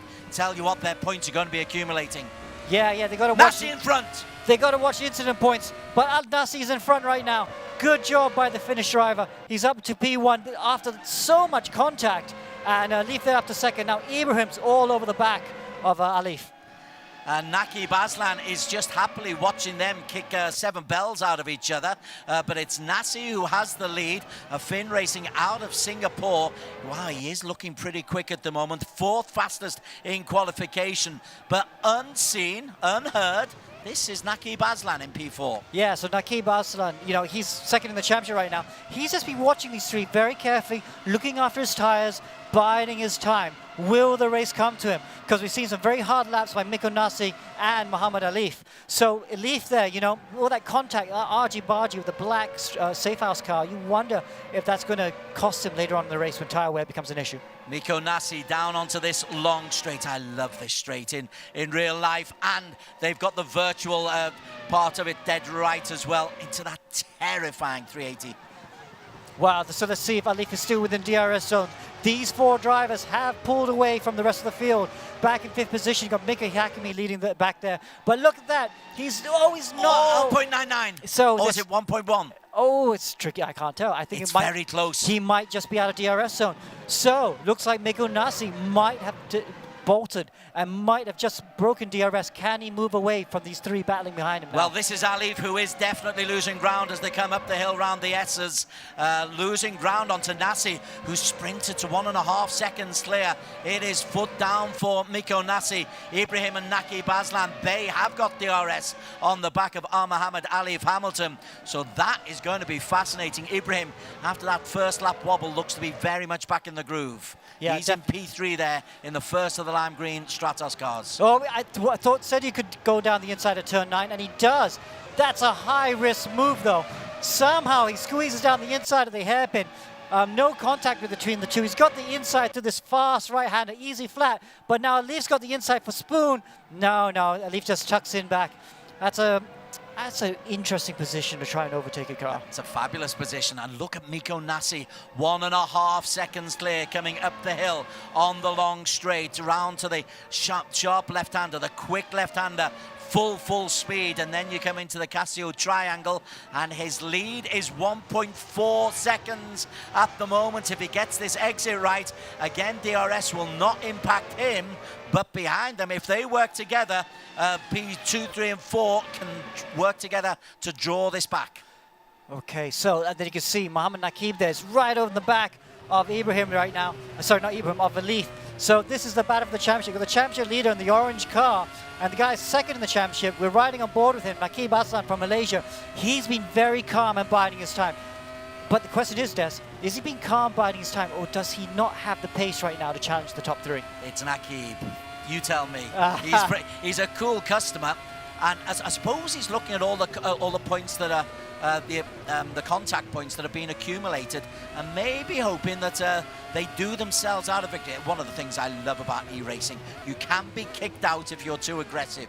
I promote the aggression. I love the fact you can be kicked out for too much aggression. You do love that. So I got a feeling he's biding his time right now, but we will see later on. But you can see Mika Hakimi in the blue car in 5th position is closing down to these top 4 right now. See Mika Hakimi, there he is in the RSG car at the top RSG car at the moment in 5th position. Behind him, we've got the 2 JMX Phantom cars. They have been struggling. Martona and, of course, Rakhmat. Rakhmat was on the front row, but there you are, the 2 orange cars between RSG, behind the RSG car of Mika Hakkimi. So they're at the bottom of the top 10. But we have to go back to the front, I think, Des, because Mohammed He's Ibrahim, closed in. He's closed in, hasn't he? He Look has. at that. It's only half a second. Nasi has had a 1:28.2, a 1:27.8 from Mohammed Ibrahim. That has taken half a second off Nasi, and he's got within DRS. And Alif has got DRS. Naqib's got DRS. Miko Nasi, one poor quarter of a lap, and he's lost that lead. Wow, yeah, he doesn't look very phased though. He looks pretty calm. If he lost that pace by looking after the tires, maybe that's not so bad because they have more tires at the end of the race. But if he's made a mistake, it's going to be very costly because look, Ibrahim he's going to get him down the next straight, you feel. Certainly looks. Oh, that's a mistake from Ibrahim. Oh, Ibrahim has blocked. He's blocked everybody off, and Nasi capitalizes, and he's recovered. Naqib tries to go around the inside. Ibrahim is pushed very wide. Alif is the man who capitalizes. Ibrahim 3. What the heck happened there? Wow, so then they got the DRSs as well. All 3 of them just jostling for position now. Is Mohammed Ibrahim going to look after it? And look, now Mika Hakkimi in the RSG cars caught onto the back of this. And he'll be within DRS zone. So this could be a 5-way fight for the lead at the moment. But wow, so Ibrahim super aggressive. I don't know what happened. I think he made a mistake and allowed a leap through. So Mika Hakkimi in P4 at the moment. Whelan Choi is up at the top of that leaderboard, but Whelan Choi, just to prove it, is out of the race. Miko Nasi is the race leader. Alif Hamilton P2. Ibrahim again makes a move on the back, and Miko has been able to pull away because of that mistake, a gap of 1.8 seconds. Yeah, so he's easily out of DRS zone. But we have to see Ibrahim, he had a podium, but snatched away from him the last lap at Watkins Glen. So you have to wonder how frustrated he is. Look at, he's fully focused right there. How frustrated he must be, and he must be frustrated with himself because 2 mistakes now in this race mean he's not leading it, because really he should be leading this race, shouldn't he? I tell you what, that camera, it fools you at Suzuka as the racers sweep left and the camera holds right. This is the battle for P2. Alif in the flash orange vehicle in P2. Ibrahim and Naqib Aslan 3 and 4 respectively. Mika Hakkimi, Presley Martona and Fadli Rakhmat have clawed in on these 3. So you can make up time, Alex. It's just really difficult to overtake. Yeah, it is. You just talked about Fadli Rakhmat. There he is fighting with his teammate at the moment. And then you talk about Inigo Anton and Ayman Hakim. They're just behind him as well. So there they are at the bottom of the top 10. So Presley Martona, this is a good drive from Presley. There he is in P6. His last lap time, a 1:28.2. So that's pretty quick. There's only been a couple in the 1:20 and the 1:27s. Fastest lap so far from Alif Hamilton, of course, to 1:27.8. Now can we look a little bit further down, just a break away from the leading train, Alex, just for a very short while. Yeah. And let's look at the debutant, Hai Do, who's struggling. He's down in P24 at the moment. The Vietnamese debutant is suddenly realizing, heck, this E1 Championship's not bad. Yeah, that's a big baptism of fire for him. Not quite showing the pace, but it's his first race with us. So let's see if he gets better after this. Leona Chin is a place further down. Daniel Reynoy is gallantly in P26, but Whelan Choi and Long Lei are out, and it looks like Alistair Young is out as well, or he's made a pit stop. Bro, that's surely very not. Weird. No. You can't do a pit stop at this race. It just costs you too much. Well, Alistair looking focused, but down in P, a long way down. Let's go back up to the top. Miko Nasi leads by 1.4 seconds. Yeah, so he'll be very comfortable with that. Just behind him, though, look at that. This battle's not over. It's like a 5-car battle for position 2. Got the championship leader in the orange car there, Team Flash. Here we are looking back from him. He's in 2nd position right now, but look at that. Ibrahim's closing and using the DRS is closing. Can he hold the DRS through 130R? Whoa, he does hold the DRS through 130R. That's mad to hold the DRS open through 130R, but somehow they can do it. It is incredible. It is simulated, so you can be a little bit braver perhaps than in real life. That would be a scary moment. However, the lead for Nassi is 1.5 seconds. 3 minutes to race, which is what? Ooh, I tell you what, Alex, that could hurt Miko. There could be 3 laps to go. There could be 3 laps to go. Yeah, gosh. Could be. That's how fast they're going. With this battle, we just can't take our eyes off it at the moment, but it's just going. Look how fast these corners are through Dunlop, easy flat in these Formula 1S cars, through Degner 1 and 2, looking good. Ibrahim in P3 as they go under the long straight. It is a unique figure of 8. Oh, Longley, we've lost him there. Sorry about that. My apologies. Yeah. Mohammed Ibrahim right on the back there of Mohammed Alif Hamilton. I mentioned the 3 laps, Alex, because that is a lot of time to actually just sit on the back. You do have opportunities with DRS, particularly down this long straight if you can get close enough. Yeah, absolutely. And Ibrahim's close enough at the moment. You got to think that he's going to have a look. There he is, riding on board with him. See, this straights aren't that long here, you know, with these cars. You come through them so fast. Is he on the rev limiter? I think he might be on the rev limiter. He's got to dive down the inside. Yeah, Alif has left the gap. And Ibrahim goes down the inside. Nicely done. And makes it through. Nice move there by Ibrahim, and he comes up to P2. P2 for Mohammed Ibrahim. What's the gap between... tagged. Oh, and he's taken out Nakib Aslan. Nakib and Ibrahim tagged as they both try and sort themselves out. Oh, Alex Young. What a problem for Stratos. And what a benefit for Miko Nassi. And also for Mohammed Alif Hamilton. Wow, Alif right now, they must be thanking his lucky stars. Something happened there. I think he had contact with Ibrahim, and it caused both the Stratos Motorsport cars to crash. And wow, championship leader Alif is going to be looking at that going, thank you very much. This is going to look very good for my championship. Well, Ibrahim has dropped right the way down to P16. Naki P15.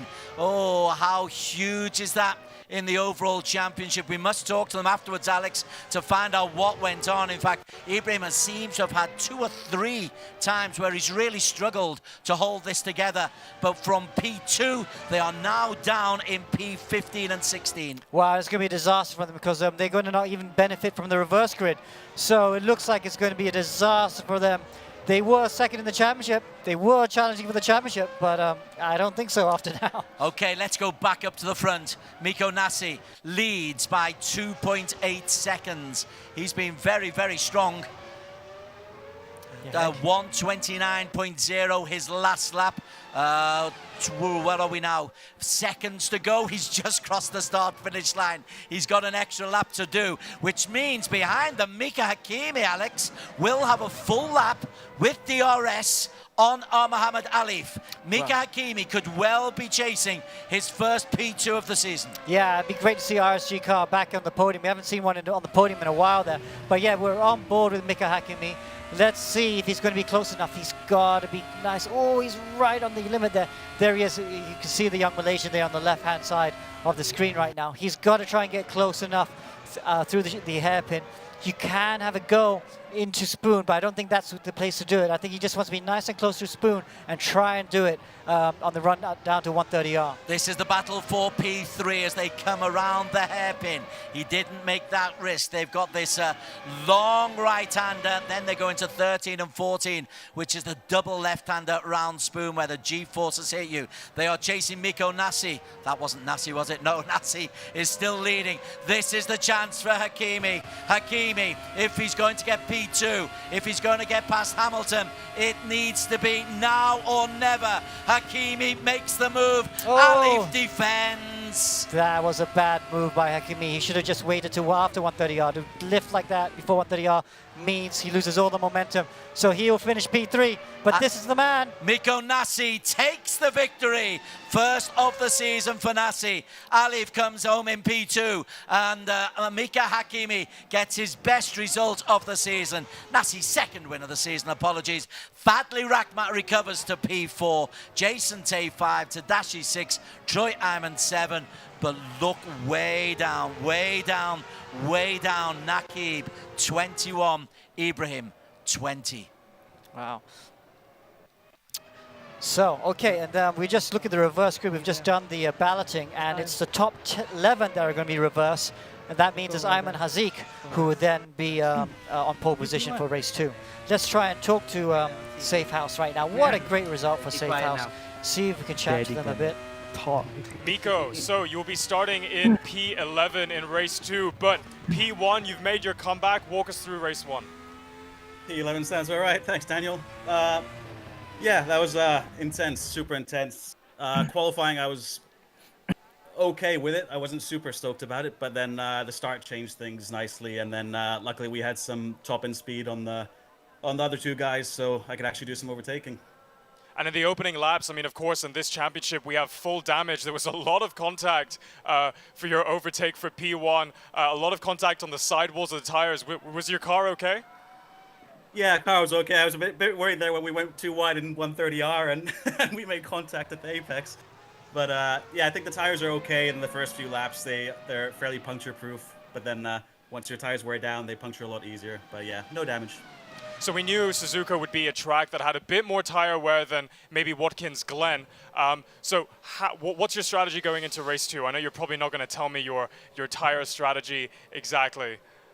Yeah, I mean, it's interesting. Like, even that race was super difficult because you kind of had to watch your tires, conserve the tires a little bit, because they don't make that 11 laps very easily. So yeah, race 2 will be interesting. I'm sure we'll see some guys nose stopping on hards, and then probably most guys on the softs is my guess with a one stopper. But all right, a little bit of leeway for when you stop as well. So I think it'll be super interesting.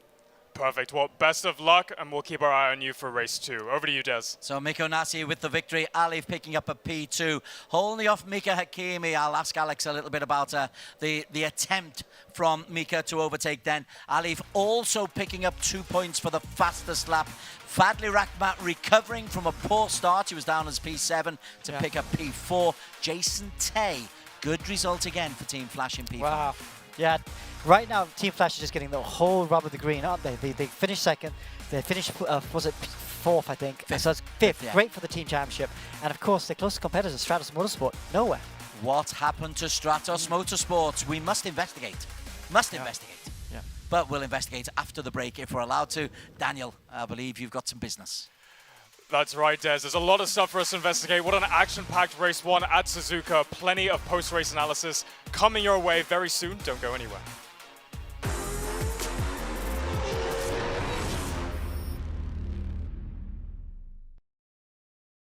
Flash are one of those esports specialists, arguably one of the biggest teams in Southeast Asia. Now for your world champions! It's the first time they've come into ERacing at the E1 Championship, and I've been shocked at how good they were. I'm Alif. My name is Jason. I'm Tasbi, and I was the E1 Round 1 driver for Team Flash. Flash have been quite clever. They've picked drivers who've got a lot of good experience, especially on the RaceRoom platform. Alif and Jason, they are both very experienced and very independent drivers. I can safely say that Alif should be one of the favorites. Alif Hamilton really showed his worth in Season 0 as a guest driver. The last round of E1 Season 0 in Bathurst, I think he finished P5 or P4. Could have been better. Alif is a driver that extracts the fullest potential of any car he drives. He is consistently quick. This is the guys at the front. Alif there, ready coming up to the first of the back markers. Wow. This is Mohammed Alif Hamilton, based out of Singapore, new fastest time. Coming into Season 1 with Team Flash and with his brother, they really cemented their name in the championship. Alif leads the way, Tasbi alongside him. Tasbi, he's going to try and help his brother in the second Flash car. He is closing in on Naqib right now. This is allowing Naqib to get away at the front. This is exactly what Alif wants. His brother helping him out. The two brothers, they did really well. They finished right at the front, both on the podium. This is my first time joining E1 in a full season, and I did not expect myself to be consecutively in P1 for the first 3 races. I feel very satisfied to have started the season in such a strong fashion. I've known Alif since back in 2017. That was when I knew the fastest sim racer in Singapore. Alif Hamilton is leading the way. Alif Hamilton from Singapore leads from Miko Nasi. Alif will now go for it. He takes the lead. Alif, who takes victory here in Hockenheim. Mohammed Tasbi really made a name for himself in just the one round that he participated in. Tasbi, he's going to try and help his brother in the second flash car, the orange car there. Suki is closing in on Nakib right now. I think I felt that I helped my brother quite a bit in Red Bull Ring. We work really well together and we get the best out of each other. Jason Tay came in round 2, placed Tasby, and he didn't finish on the podium, but he's always in the top 5. Jason Tay has gone up to third place, doing a great job. My role is to, of course, get as many points as possible for the team and secure the next highest spot of the individual championship. He knows where to attack and when to defend. I'd be very surprised if Alif keeps winning. The race win goes to Alif Hamilton, a race winner for the second time, Alif Hamilton.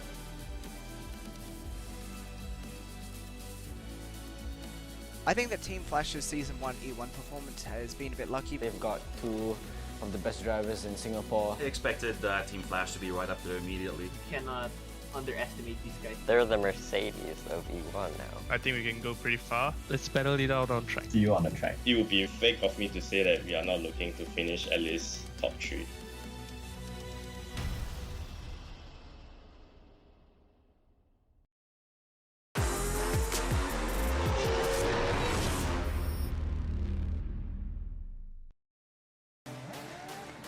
Black Arts Racing is the most successful junior Formula race team in Asia. I'm Bill O'Brien and I'm the team principal for the race teams. Black Arts is a big name. They got a big reputation. They're extremely established.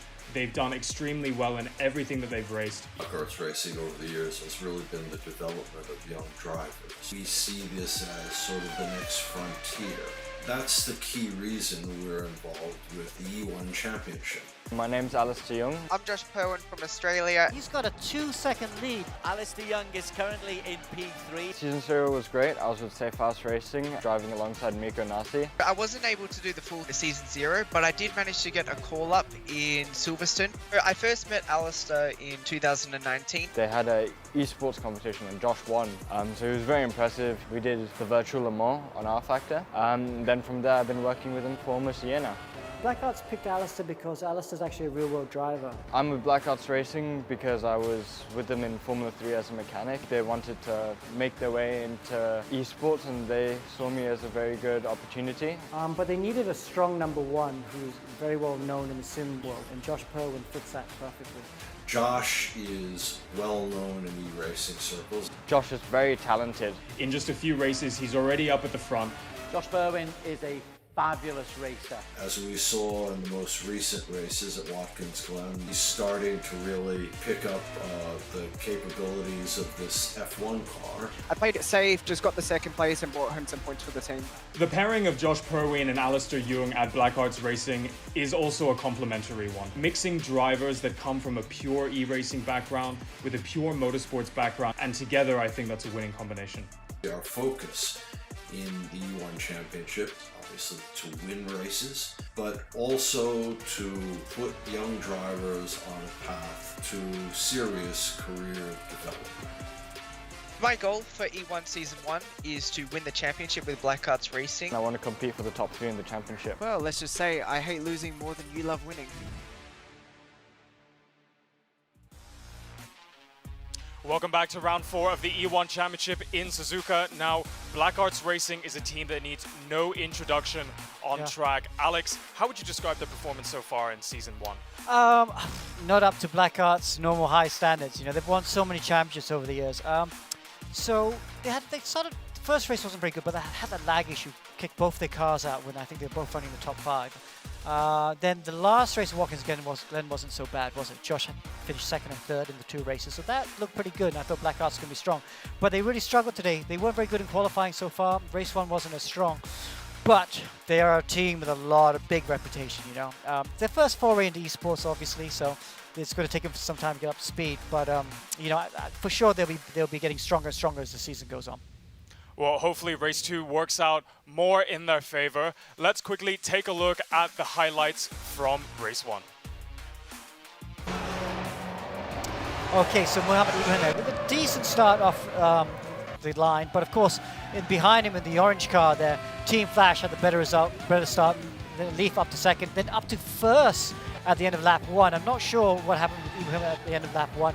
Then Miko Nasi with this great battle with him and Alif that went on for half a lap before Miko Nasi finally edged in front. and Mikko Nasi would never be headed for the rest of the race. In fact, this battle dominated the proceedings between the two Stratos Motorsport cars and Team Flash of Alif. Here we have Ibrahim going down the inside, and we thought that said Ibrahim's got second position, but then out of the last corner had contact with Alif, had contact with his teammates, and both Stratos Motorsport cars were out, and they finished outside the points, and this man, Mikko Nasi, won the race. And here is our top 10 results from race 1. Mikko Nasi, he is back, the calm, cool Finn, collecting 25 points. Muhammad Alif very close behind in second place. And Mika Hakimi, the blue RSG, he's back as well. This is a race of comebacks, and I'm really excited to see what happens in race 2. We can see Fadli Rahmat in P4, Jason Tay in P5, and Troy Ayman back in the top 10. That's good to see as well. Now, before we get to race 2, I think we've got some time to speak to the Stratos Motorsports drivers. That's one team I really, really want to talk to. Let's start with Muhammad Ibrahim. Let's see if we can get him up for a quick interview. So, hi, Ibrahim. So you have to take us through that race. It looked really good. We thought you had P2, and then what happened on the few laps ago?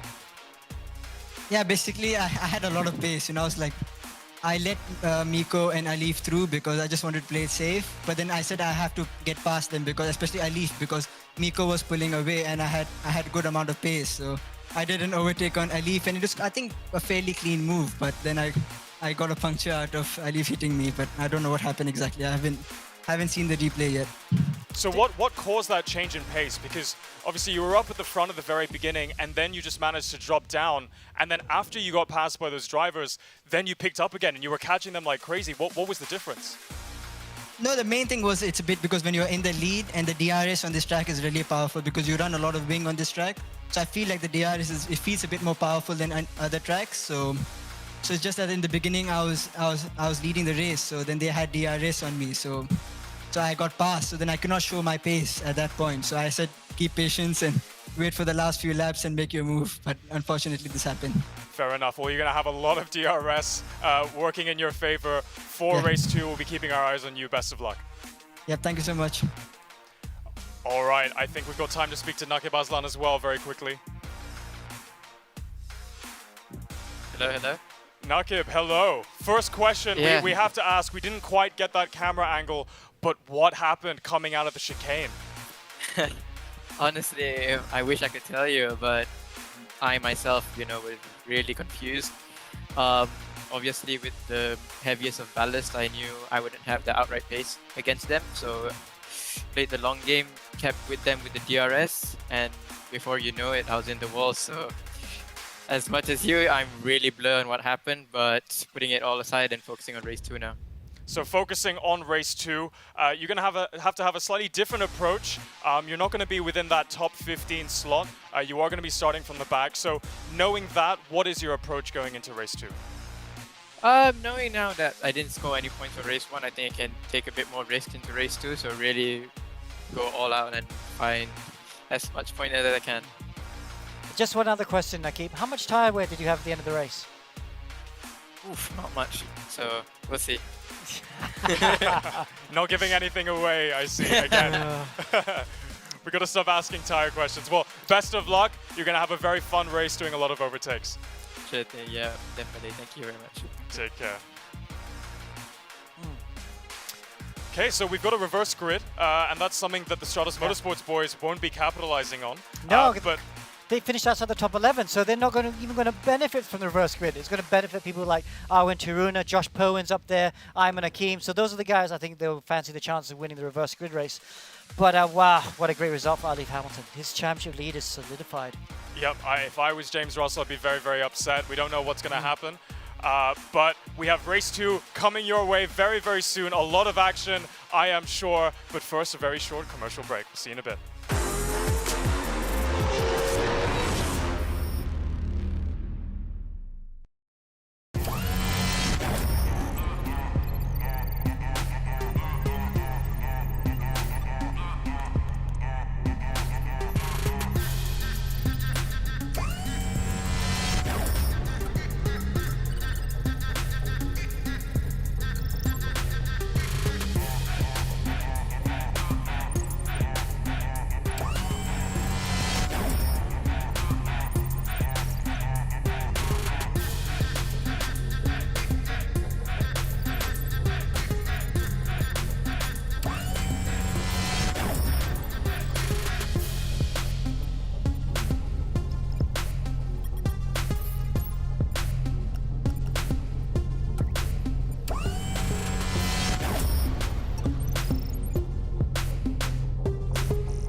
Welcome back to the E1 Championship. We are here at round 4 at Suzuka, and we've got race 2 coming up. Our drivers are currently at the tail end of their practice session before the race. We've got Alex and Des in the commentary box.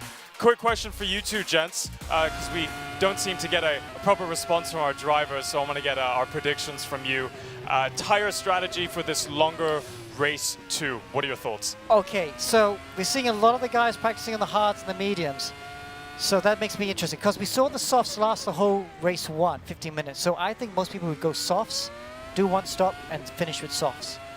But I see a lot of people on the hards, so I'm starting to wonder if someone's thinking going to start the hards and go throughout the whole race without a stop. And we see the Stratos Motorsports boys always pulling out a gamble when it comes to strategy, but they've always been in the top 15, particularly when it came to the reverse grid. So now they're starting at the tail end. So what do you think they're going to be doing? I think Nasi's, he always likes the aggressive strategy. So he always go for soft and take the pit stop. The guy who likes to have more conservative strategies, the long game, that makes those no-stop strategies work, that's someone I think like Nakib, maybe Alif. Gosh, I don't know. That's what makes it so fun. We don't know. So it's going to be really exciting to find out. Alif conservative? I don't think so. Maybe Comparatively conservatives maybe not the right choice. I'm like you, Daniel. I'm still absolutely mystified about what happened to Stratos. I wasn't happy with the answers I got because I didn't learn anything from them. Yeah. Do you think that they're kind of hiding what really happened from us? Daniel? Yep. I definitely think that there was some incident involved with the teammates. I think that Nakib Aslan was hiding something there, a very, very diplomatic response. So I'm sure if we get some other camera angles there for the highlights later on, we'll see what really happened. But we've got race 2 coming up. We've got a lot of drivers to keep an eye on as they're going to be carving through the field. A lot of dirty air to be making their way through. Now that's something that the Stratos Motorsports drivers are really going to be sensitive about. They're going to be tweaking their car setups to ensure that they don't lose that front end so much when they're going through all of the fast corners and inevitably through all of the dirty air as well. And they're going to be testing that out in that practice session right now. Loving the tabloid speculation from Dan Woodruff. Fabulous. Let's get some gossip going. But I am really mystified about what happened. It did, to me, look like Mohamed Ibrahim made a straightforward mistake. That took out his teammate, but they wouldn't admit it to us publicly. We'll delve deeper. We'll get the torture instruments out and ask them after today's session. However, our focus now, Alex, is on to race number 2 and the reverse grid race. And quite right, you say Stratos Motorsports, they're not there. They may as well gamble because you can throw one round away. Yeah. They may as well go for anything because at the moment they've only got 1 point. Yeah, so they're going to have to be aggressive in the first few laps. They can't sit there. They're going to have to try and be aggressive and try and attack, and then see where they go with strategy. And here we go. Most of them on softs, some on mediums, and some are on the hard tires. Ayman Hazik it is who is on pole position. He is alongside Arwin Tarunya. Josh Purwin right behind them in P3, and we are underway. What kind of a start does Purwin get? We thought Purwin would be quick, and the answer is he's not that quick because Ayman Hazik has got into P1. Purwin ahead of Tarunya into P2. Tadashi in 3, Anton 4, Tay 5. Alif Hamilton up to P6, P7 already. Wow, what a good start by Alif.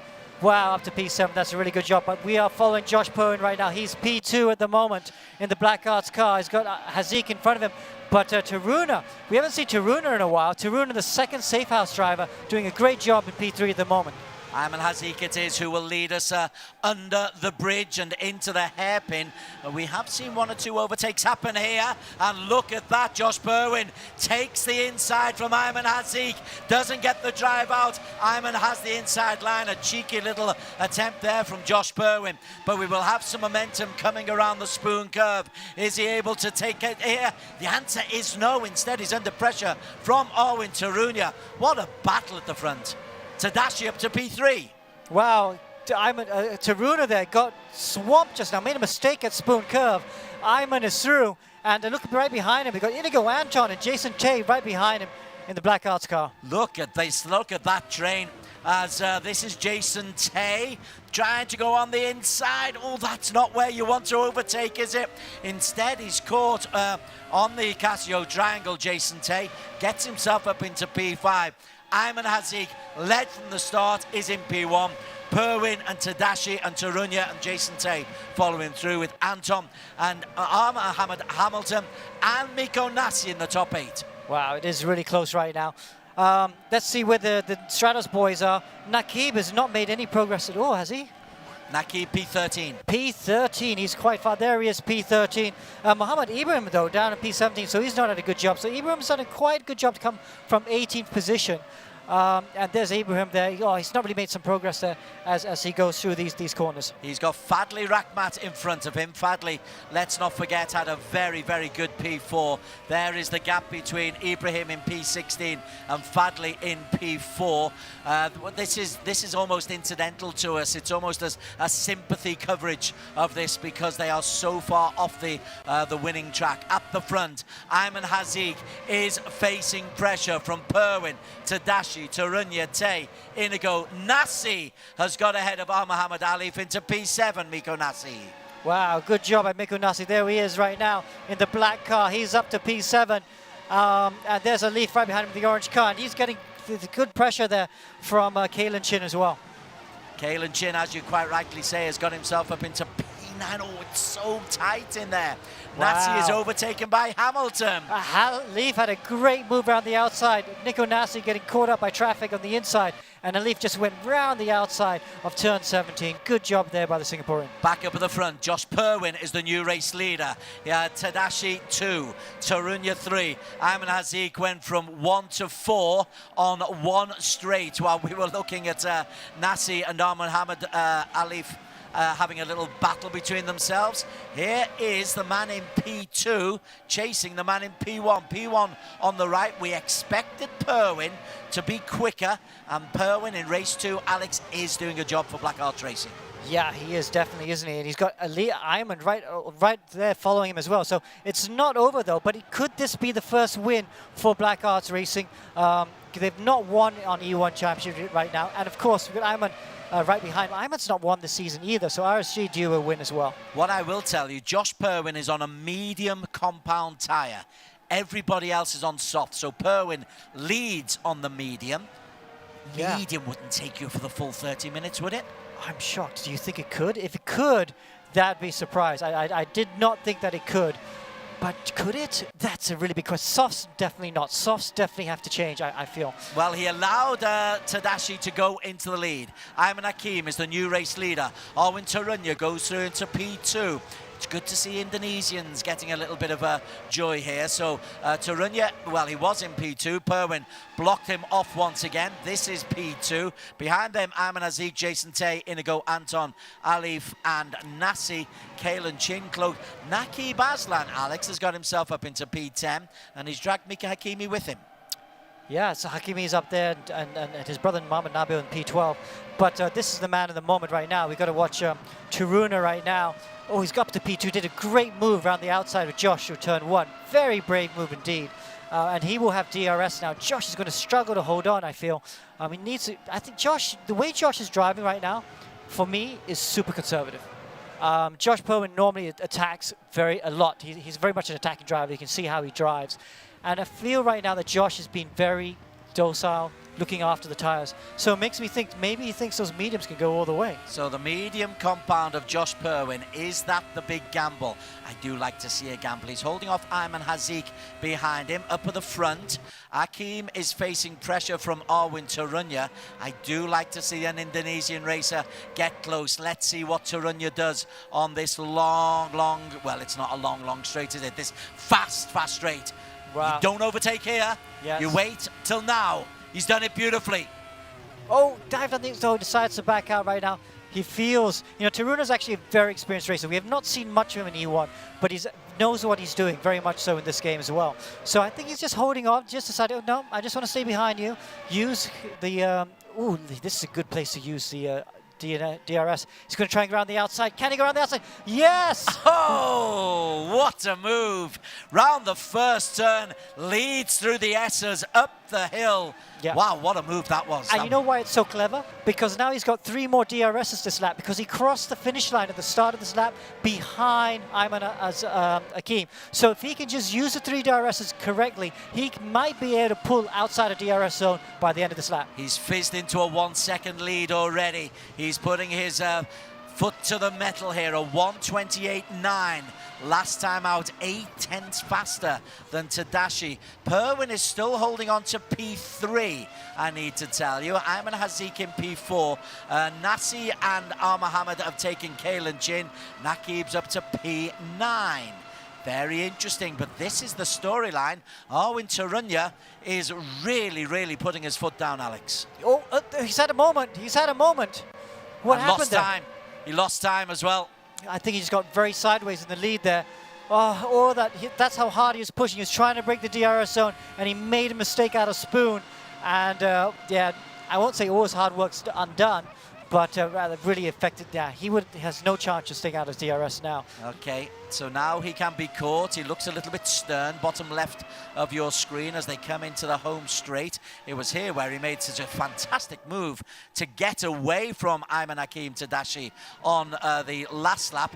But now look at that train. It was a remarkable move. He went round the outside of the first corner. Well, yeah, was it Kimi Räikkönen? I think went around the outside of Fisichella at turn 1 to win the Japanese Grand Prix one time. Very much a similar move there. Great job. And I just love the fact that we're watching Taruna right now, because he's such a good driver. And there he is, just holding onto the lead at the moment. Again, that camera does not like that little corner. The S's take it away from us as he goes past the Degner curve. Oh, he's gone off. He's gone off. Oh, he's made 2 mistakes now, and that means Tadashi is the new race leader. Oh, but Taruna goes down, just down the inside. But Taruna looking a little bit like Mohammed Ibrahim in race 2 as Mohammed Ibrahim in race 1. Some very poor mistakes at key moments of the race. Well, you said it beforehand. Suzuka is really, really demanding. You cannot make a mistake because the whiplash takes you away. It's quick. You make a mistake and you can go into the barriers very, very easily. But Tadashi's the new race leader from Arwin Tarunya. Josh Perwin, Alex, still holding on in P3 on those medium compounds. Kalen Chin up to P8 on medium compounds. Yeah. So I'm not sure. I've been very surprised if Josh can make it through without pit stop. Oh, there he is, Kalen Chin. Very surprised Josh can make it through in mediums without a stop. But maybe, you know, we've seen more incredible things. Look at this huge stream of cars just following the leaders right now. The big string of cars right now. There's no midfield. There's just one pack of cars as they go through this corner. Kalen Chin, though, in P8. And Miko Nasi ahead of him. Nakib close to that. Jason Tin in P6. Alif Hamilton. We've not mentioned Alif, and guess where he is? P5. And closing in on Ayman Hazik. Yeah. He's remarkable, Alif. Yeah, he is remarkable.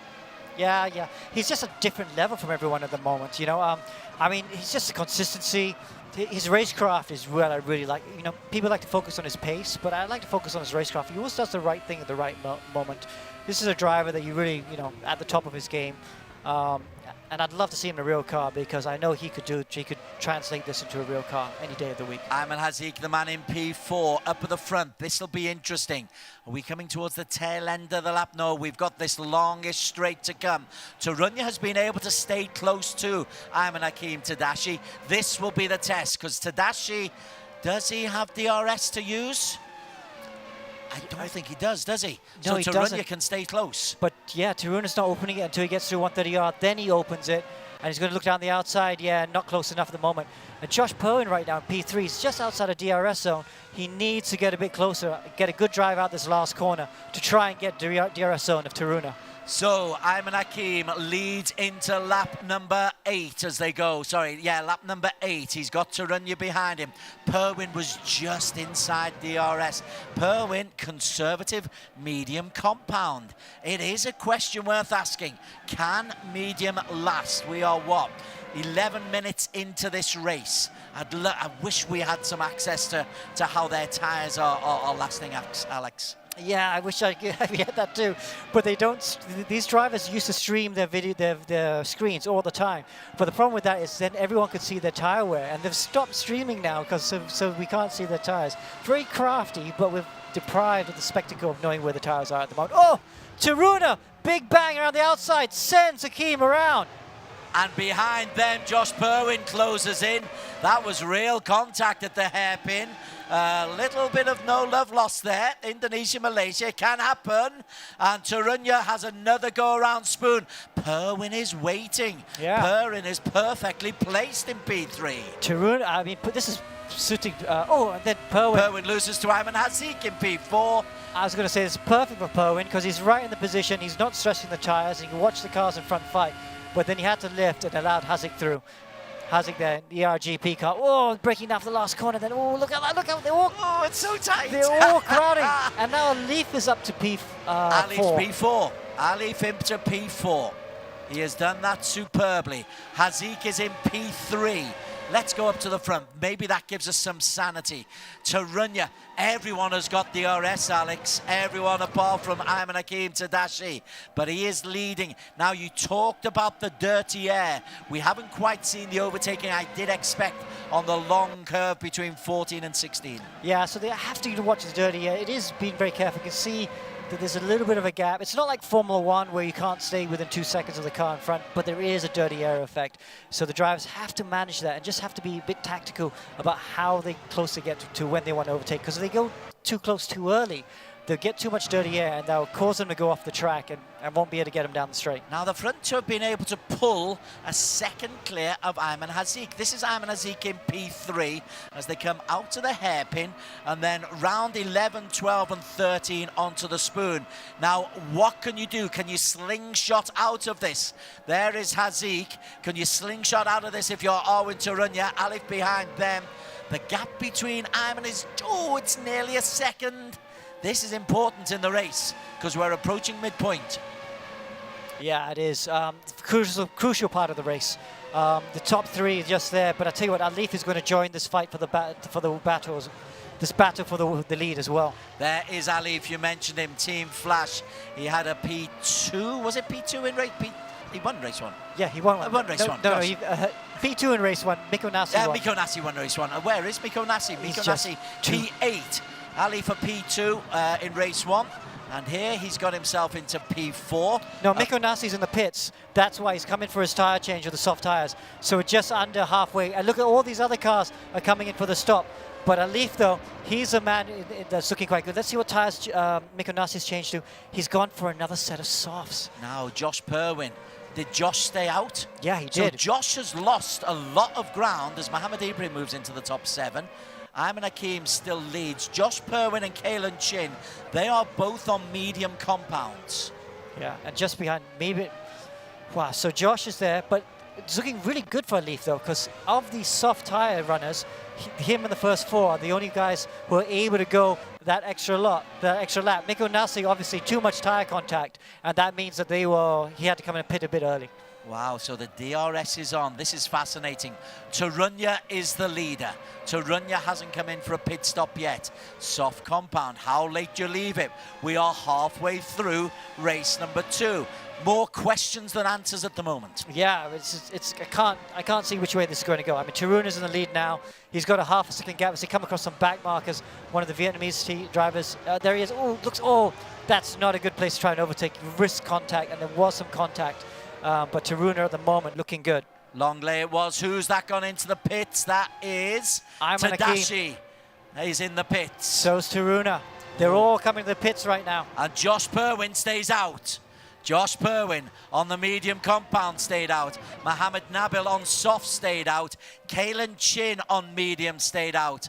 Hard compound, Fadli Rakhmat, but he's had a change. Gosh, so many questions, Alex. I'm lost. Yeah. So Josh right now is looking pretty good at the moment. He's got a 1 second gap to Mohammed Nabil. But yeah, I mean, and the Kalen Chin in 3rd position, he's also on the medium tires, so he'll be looking quite good as well.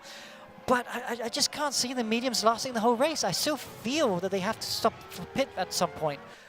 Maybe Josh just wants to go later in the race, so when he puts in the soft tires, he can push a lot harder. Gosh, it's fascinating. Just while they carry on going, let's move down. Fadli Rakhmat, P4 in race 1 is P4 here, and Presley Martono is the man behind him, the two JMX Phantoms, but there's 3 seconds between them. So Fadli in P4. And now then, I think Presley is in P5, Alistair P6, Tadashi out of the pits in 7, Alif out of the pits in 8. So these drivers are very interesting because Rakhmat, Martono and Alistair Young are all on the hard compound. So they are definitely doing a no-stop strategy.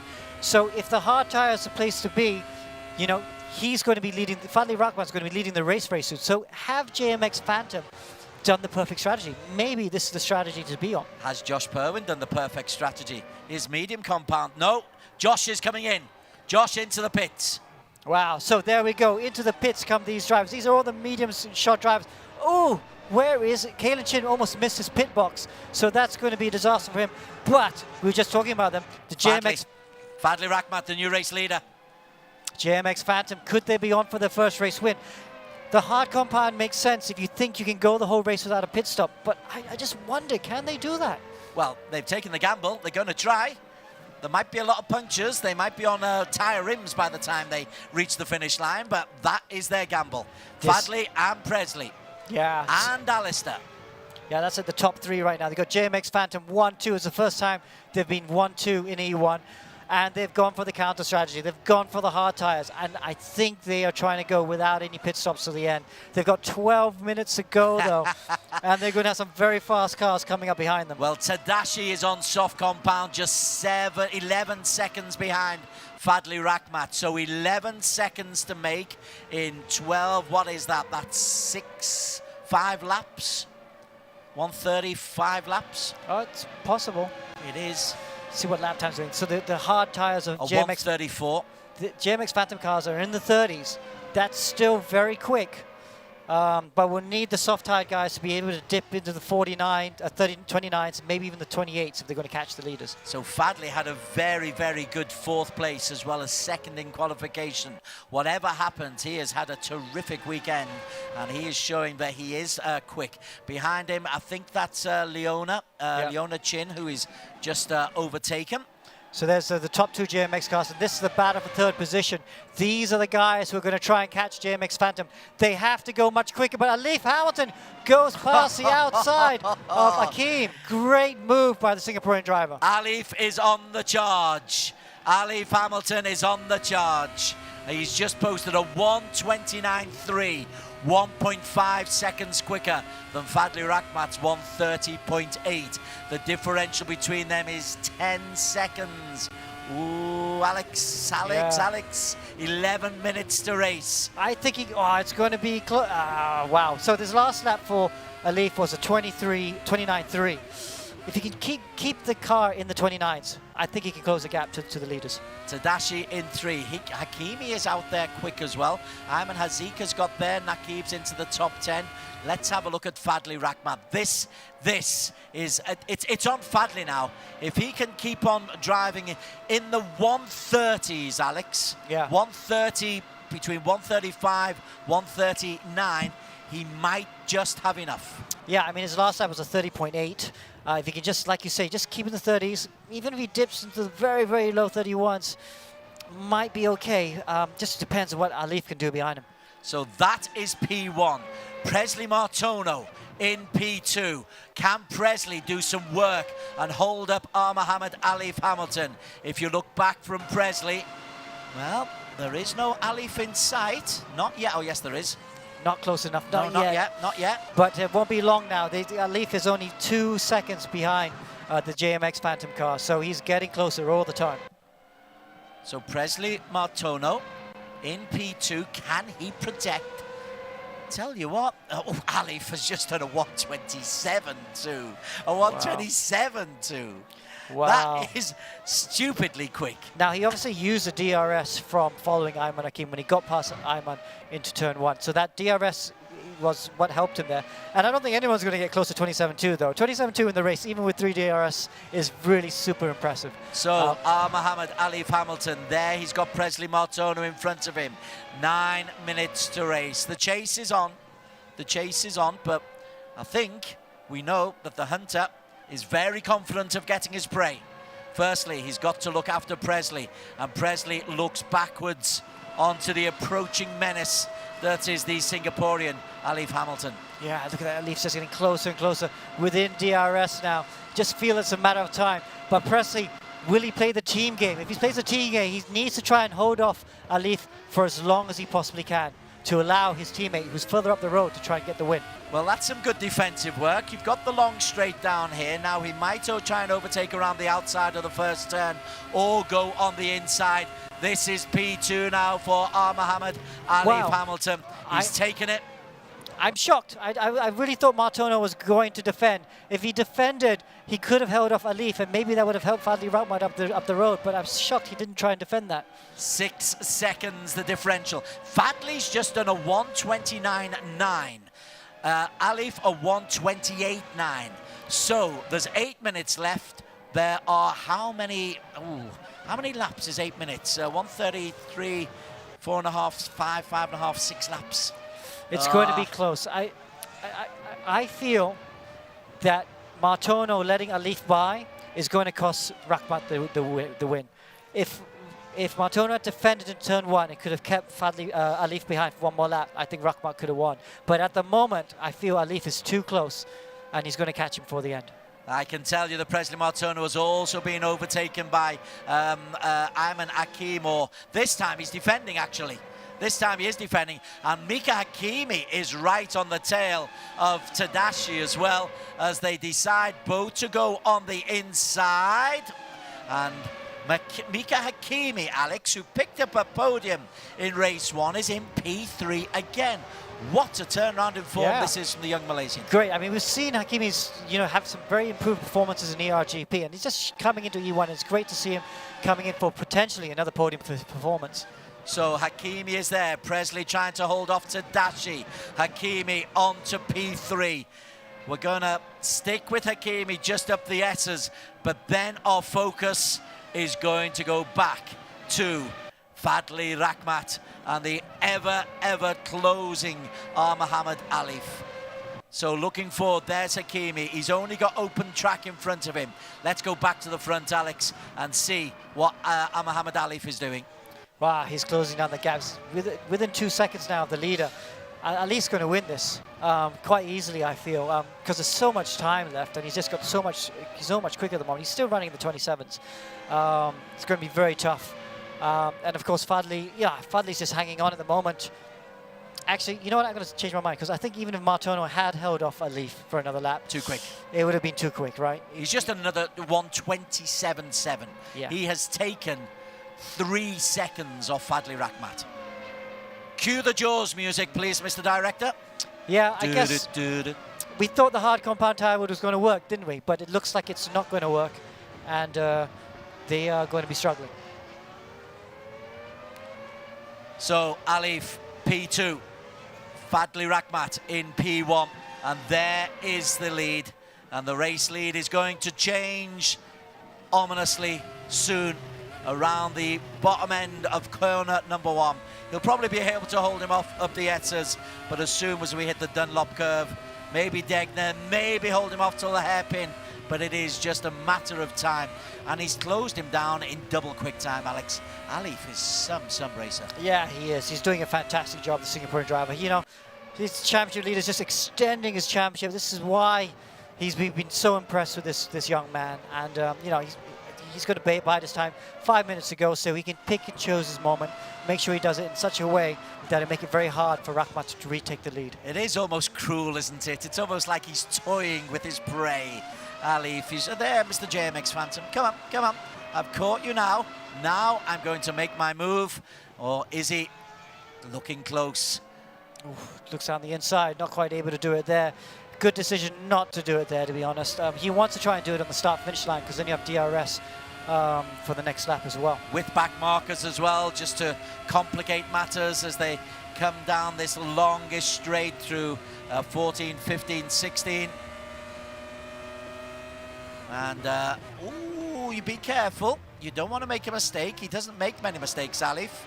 And caution is there, which allows Mika Hakimi to come back into reckoning. But now this is the race.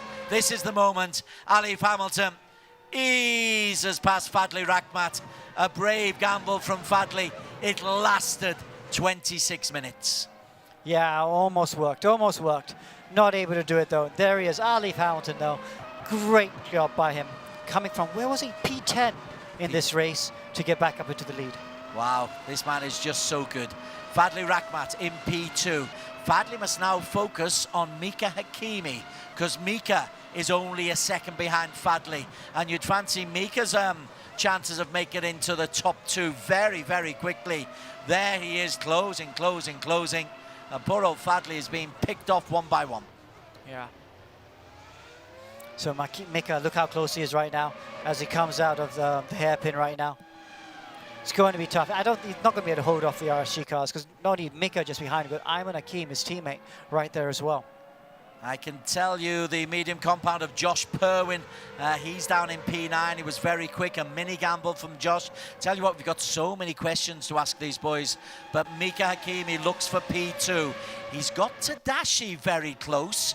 Tadashi's pulled that gap back quite considerably. It was 2 seconds, I think, at one stage. But Dashi has just put in a 1:28.8, 8/10 quicker than Mika Hakimi, who's being held up by Fadli Rakhmat. We've got a Team RSG battle for P2. Yeah, so which one is going to win out of this? They've both got DRS. Oh, Hakim just goes by. That's quite almost too easy. I feel like Hakimi let him through just now. So Tadashi into P2. Sorry, into P3. Fadli still holding on into P2. Yeah, it won't be for long though. Strange how Mika let him through. I tell you, RSG cars are really good in the toe. They're very good with the dirty air. Look how close he can follow the JMX Phantom orange car right now. Well then, okay. What is the gap at the front? 4 seconds for Alif. Alif is just pulling away. He's just posted a 1:30.0 off the back of a 1:27.2. This is still the battle for P2. Fadli Rakhmat, big credit to the boy. He's held on and held on and held on. He's just postponing, you feel, though, the inevitable. He doesn't have DRS, does he? Surely he can be caught as Tadashi goes on the inside, and Tadashi edges through into P2. Fadli is squeezed outwards. Now then, maybe Mika Hakimi, Alex, is being very cute and has have DRS on Tadashi going into the final lap. Wow, that's the story. Done. Nicely done. Both RSG cars now up to second and third. Now, which of these cars is going to finish second and third? That is the question. But DRS for Hakimi, Alex. Yeah, DRS for both. Well, no, you're right. Ayman doesn't have it. Mika Hakimi does. Hakimi, well, that is clever. That is cute. And that, if it comes off, is very successful. Fadli, P4, and he's got Arwin Tarunya to worry about now. Arwin is making a great move, as is Ayman Hazik. Can Fadli hold off 2 more challenges? The hard compound strategy, he's holding on for dear life. Tadashi, incidentally, has fizzed away from Hakimi. Yeah, so this Fadli Rakhmat there. Ayman Hazik just behind him. And you're right, Taruna there trying to close the gap. No, this is the last lap, so I don't think it's going to be close enough. This is the last lap indeed. We must very quickly go to the man who will win the race, just overtaking, I think that's Jay Yang. He's gone past there. Oh no, Haido it is. He's just gone past. This is our race winner. It's another superlative 1-2 weekend for Alif, and a third in qualification as well. Behind them, Tadashi is holding on.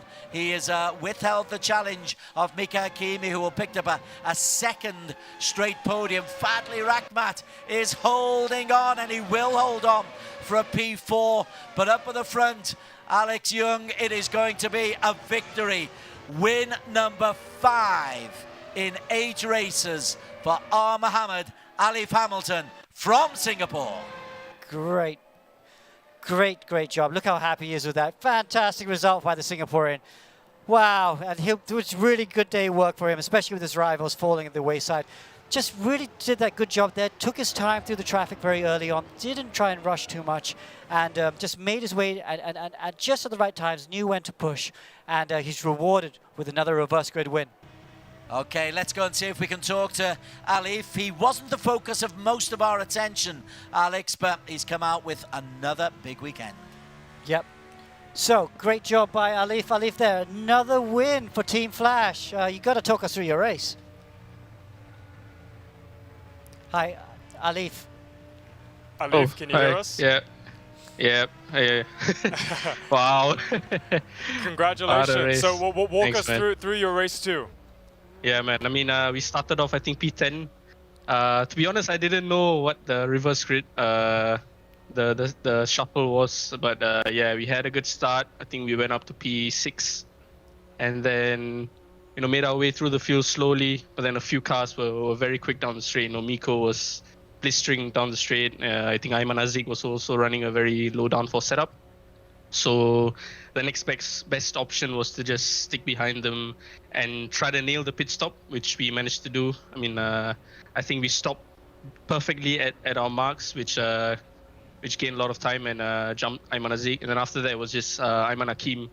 I could tell that he was running a bit more downforce than us, so we could take him in the corners. But yeah, other than that, once we took that, yeah, from then on I was just trying to keep my head down, make no mistakes, and there were a few lap cars there which could have made our day worse, but yeah, thankfully it didn't happen. So yeah, thanks guys. Perfect. Well, a flawless race 2. Congratulations, you're back on the top. Over to you, Des. Walk us through our results. Alif picking up the win and the fastest lap as well, a prodigious 1:27. Akim and Hakimi a 2-3 for RSG. Fadley very good, second for Ayman Hazik in 5. Arwin Tarunya, be nice to speak to him in P6. Nabil a good result, and Jason Tay picking up good points as well. But a disastrous day, Alex Young, for Stratos Motorsports. We'll discuss that a little bit later. But Daniel, you take us away to our next assignment. Yep, and that was another fantastic race at Suzuka. Now, looking at the podium, we have a comeback from our team in blue. They were consistent in Season 0. We were wondering where they were at the start of Season 1, but they are back. So let's go and take a look a little bit more from the team in blue. RSG is a full-time esports team. We are one of the biggest esports team in Southeast Asia. My name is Aiman Wafi bin Roslan. I am head of operation for RSG Malaysia, responsible for team performance of all esports teams under RSG Malaysia. We saw a lot of potential for us to bring new talents. We try to find the best local drivers out there. Aiman won a lot of achievements, and Mika is an up-and-coming talent that we saw a huge potential in him. We are aiming for championship. We want the best of the best out there.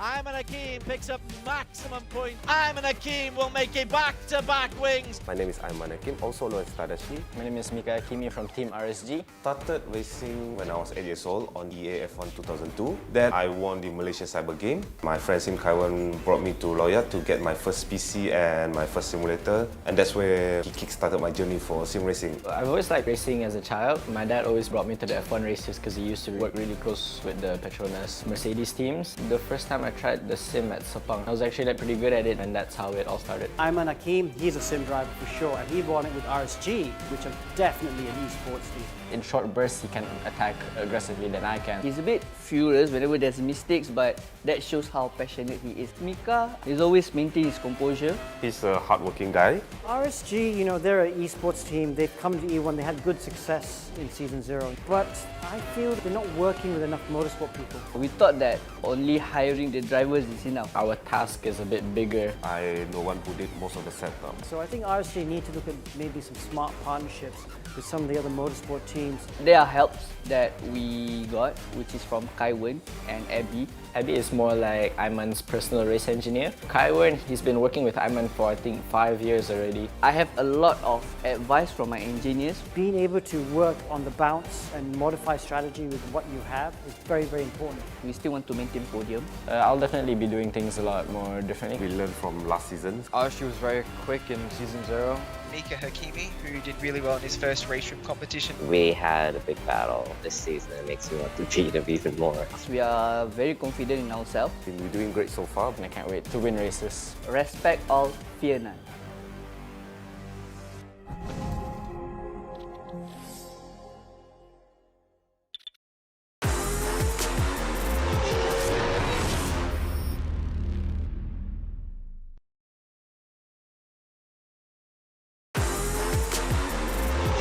Last week's race at Watkins Glen really delivered. We saw a lot of great overtakes with the DRS. More of a strategic game. Terrific performance from Nakib in race number 1. Josh and Nakib, they broke the DRS to everyone else, and they worked together to pull the gap to everyone else. A very good week for us, finally scoring a win. It's been a tough few rounds.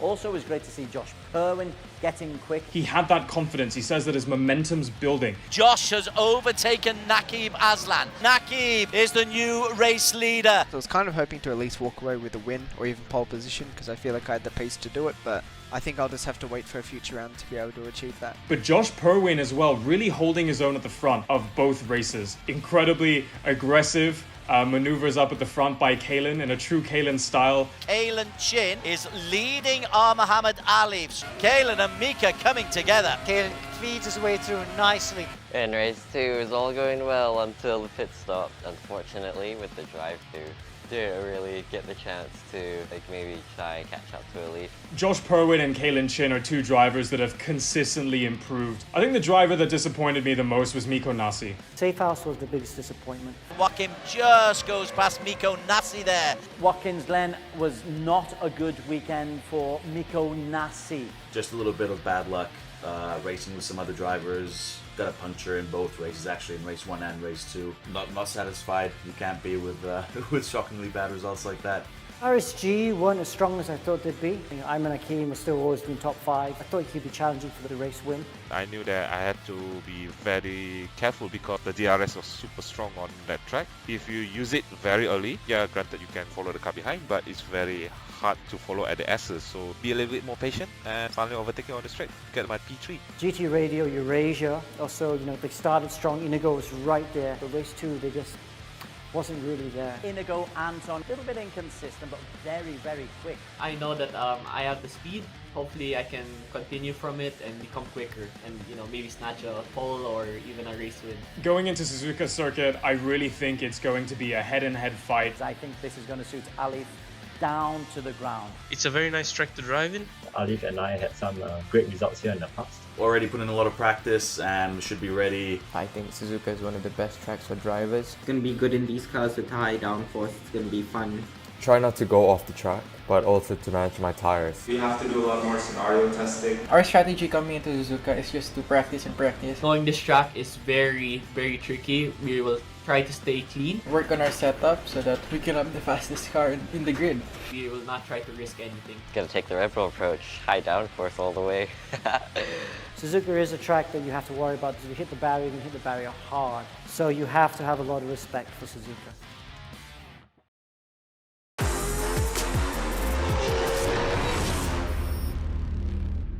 JMX Phantom is easily one of the best teams, most professional teams in Indonesia. They are here for the first time, but they've come in with performances. He comes down the inside. They're still side by side. I know they're going to come in at a high level. They have a very professional outlook. They got big plans. My name is Presley Martono. My name is Fadli Rahmat. I'm Cleo. I'm the team manager of JMX Phantom. JMX Phantom is a newly founded esports team based in Jakarta in Indonesia. Presley is the CEO of this company at the moment. It actually started off last year when the pandemic just hit. How this whole idea started is trying to merge the worlds between sim racing and real racing.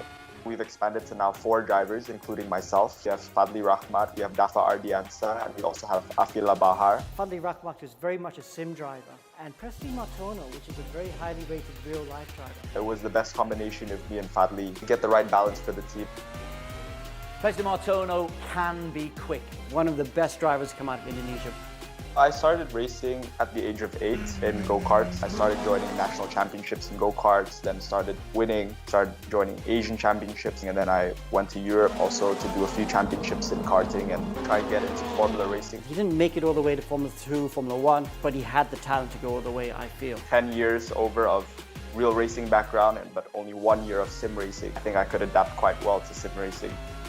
And of course, Fadli Rahmat. Rahmat is very, very good. Fadli is a pure e-racing driver. He was one of the first drivers I had in mind. Presley raced previously with Fadli before. They have a good dynamic and then they complement each other very well. I've only started discovering sim racing in 2018 to early 2019. My first proper sim racing event will be in late 2019.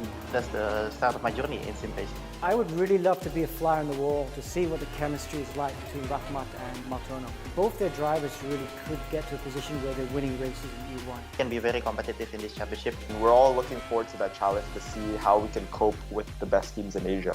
Phantom JMX are really a team to look out for.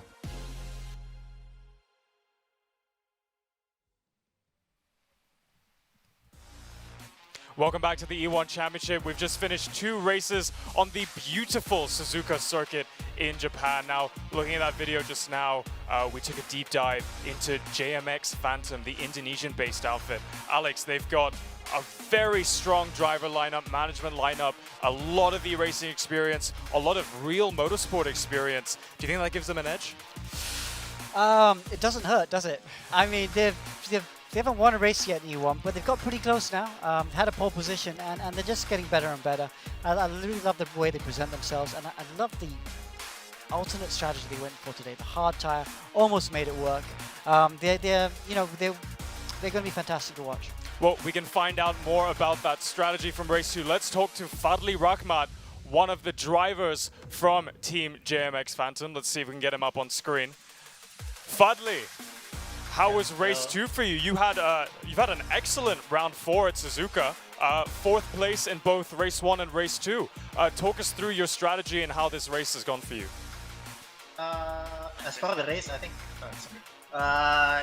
it's the start that's the big problem at the moment. But other than that, I think we managed to keep up with the other drivers. And as for the alternate strategy, I think we kind of didn't want to race a lot and lose time, so we just went the alternate strategy. So walk us through those starts, because we know you have the pace. We know that both you and Presley have the pace. You've actually shown us at 2 separate races so far this season, but you guys just seem to struggle a little bit. What do you think it is? I think it's just unfamiliarity with the car. I think we still need more time to practice starts and find out what traction control settings and what kind of thing we need to do to help it. And in race 2 just now, you went for that gamble. You're one of the very few cars that went for a gamble, a hard strategy. What do you think could have been changed to make it work? Because you were so close to maintaining that P1. I think the start really hurt us, and also I had a few mistakes, a few slowdown mistakes that I had to lift off basically, and we lost a lot of time there. So without those, I think it'll be a very close round with Ali. All right, well, really good job. We look forward to seeing you and Presley improving throughout the rest of the season, and hopefully seeing you more up at the front. All right, Alex, I think we can speak to Arwin Taruna. Yeah, Arwin was right in the mix, wasn't he? It'd be nice to see how he did. Taruna was, he was really. It's nice to see him so aggressive. He was right there fighting for the win. See if we can talk to Taruna right now. Arwin, are you there? Yeah, I'm here. How was the race for us? Took us through race 2. Were you in the hunt for the podium, or what went right, what went wrong? I got fooled by everyone else. They are not doing any refuel yet. I'm adding some fuel to my car, so they just got past me on the pit lane. Right. So this is new for me, so I'm trying to adapt with the championship. Mikko Nass is your teammate, though, isn't he? Telling you not to refuel because if you have to refuel in the pit stop, you lose time refueling. Is that correct? Yeah, actually the strategy is put like slightly more fuel at the start, but I don't think it would be that big. I put like 60% and refuel 40%, and the other guys like went with 70 or 80% of fuel and refueling just 20 or 10% of fuel. I see.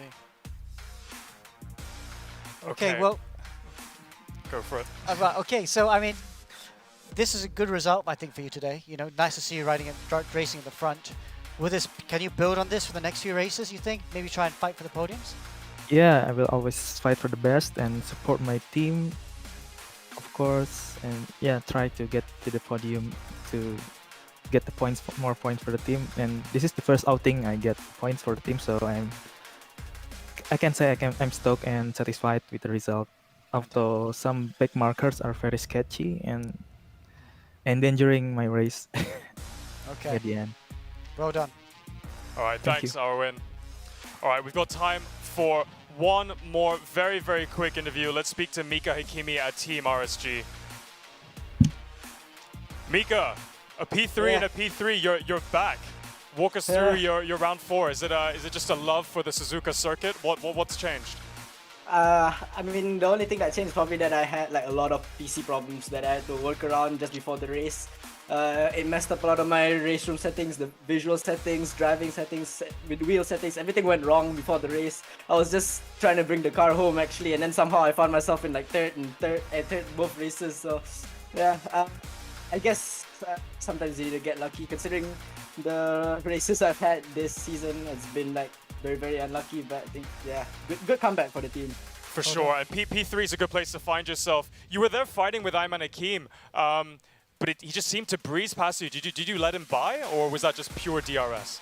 That was pure DRS. I actually wish that he got me a bit sooner. I think in turn 1 he could have passed me and then attacked Presley and I leave a bit sooner. But that one crucial moment where he decided to stay behind me, go through the S sections behind me. If he didn't do that, I think we would be both a lot closer to Alif and definitely make things hard for him. But it's, second and third for the team is already way better than what we can ask for. For sure, a lot to cover in your debrief, I'm sure. But good to see you back on the podium.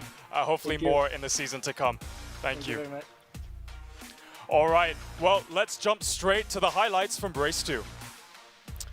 Okay, so race 2 was action-packed. Here we are with the start. Ayman Hazik led very early on, followed by Josh Powen, and then Arwen Taruna was there as well. But then as the race progressed, we saw the hard guys on the hard tires get to the front, both JMX Phantom cars, as everyone else had to pit for rubber. And then Muhammad Alif finally got the lead with just 7 minutes to go. Was it 7 minutes? 4 minutes ago he took the lead, sorry, making his soft tire strategy work. And then the two RSG cars were able to pass Rahmat for the final podium positions, and they would follow home in second and third with Rahmat JMX Phantom car in 4th position. But back at the front, it was Muhammad Ali from Singapore who took his 5th win of the season. And let's take a look at the final results from race 2. It was Muhammad Alif Hamilton in P1. He's got 27 points because he bags the fastest lap from that race as well. Phenomenal pace, 1 minute 27 seconds, 0.2. Ayman Hakim and Mika Hakimi, the two RSG boys, the blue cars that we're familiar to seeing on the podium with consistency, they are back. Fadli Rahmat, P4, followed by Ayman Hazik, who gave them a good run for their money in P5. Now let's take a look at the overall final results after qualifying and 2 races. We have Muhammad Alif once again at the top step with a healthy amount of points separating him from P2. That's taken by Mika Hakimi with 32 points. Ayman Hakim with 30 points, shared with Fadli Rahmat, also at 30 points, followed by Miko Nasi, the calm cool Finn, with 27 points.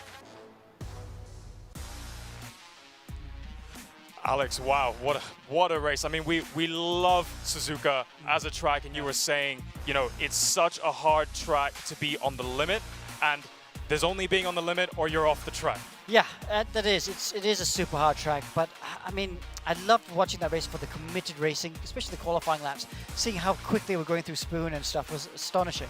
And we had some really good racing today, but the main story has to be championship leader championship leader doing well. That's not a big story. The big story was Stratos Motorsports, who were challenging for second in the championship. They were the ones that really struggled. Yeah, for sure. And I'm sure we're going to have more interviews with them next week when we head to Aragon in Spain, Alcanitz. A slightly different track as well from Suzuka. A lot of hard braking. Alex, walk us through. Yeah.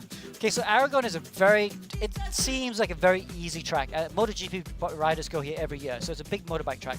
But the big Formula 1 guys don't come here. But it's a very tricky track because unlike Suzuka, it's got lots of runoff, but the corners tighten up on each other quite a lot.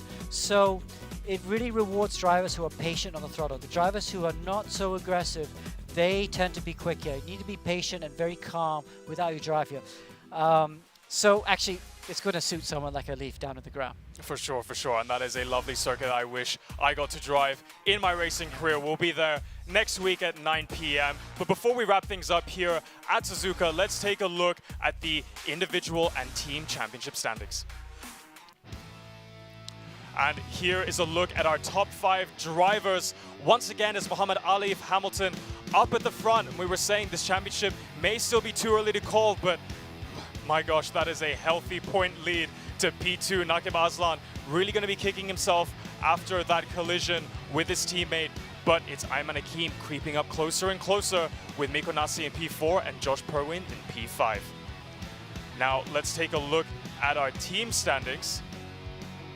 We have the orange team once again up at the front, very close to that 300 number. That's almost double the points that Stratos Motorsports have in P2. That's not what they're going to want to be seeing going into the second half of this season. We've got RSG in P3. We're getting much closer to Stratos, followed by Safehouse in P4 and ERGP in P5. Finally, Safehouse has made it back. Good, finally, a good weekend for Safehouse weekend. Good night for Safehouse. So really good to see him back up there. Yeah, so they're maybe they're a bit too far away for challenge for the championship. But I don't know. There's still a lot of races to go. Don't forget we haven't got the double points for the last race as well. Double points, and they get to drop around. It's only halfway through the season. We're at round 4 of 8, so it's definitely too early to call. But that's all we have for tonight, folks. Don't forget that you can catch us next week, Wednesday at 9 p.m. We're going to be racing in Aragon in Spain. My special thanks to Alex over here with me and Des in the commentary booth. Don't forget to follow us on our social media pages on Facebook, Instagram, and Twitter for the EGG Network and the E1 Championship. My name is Daniel Woodruff. Thank you, and I'll see you next week. See ya.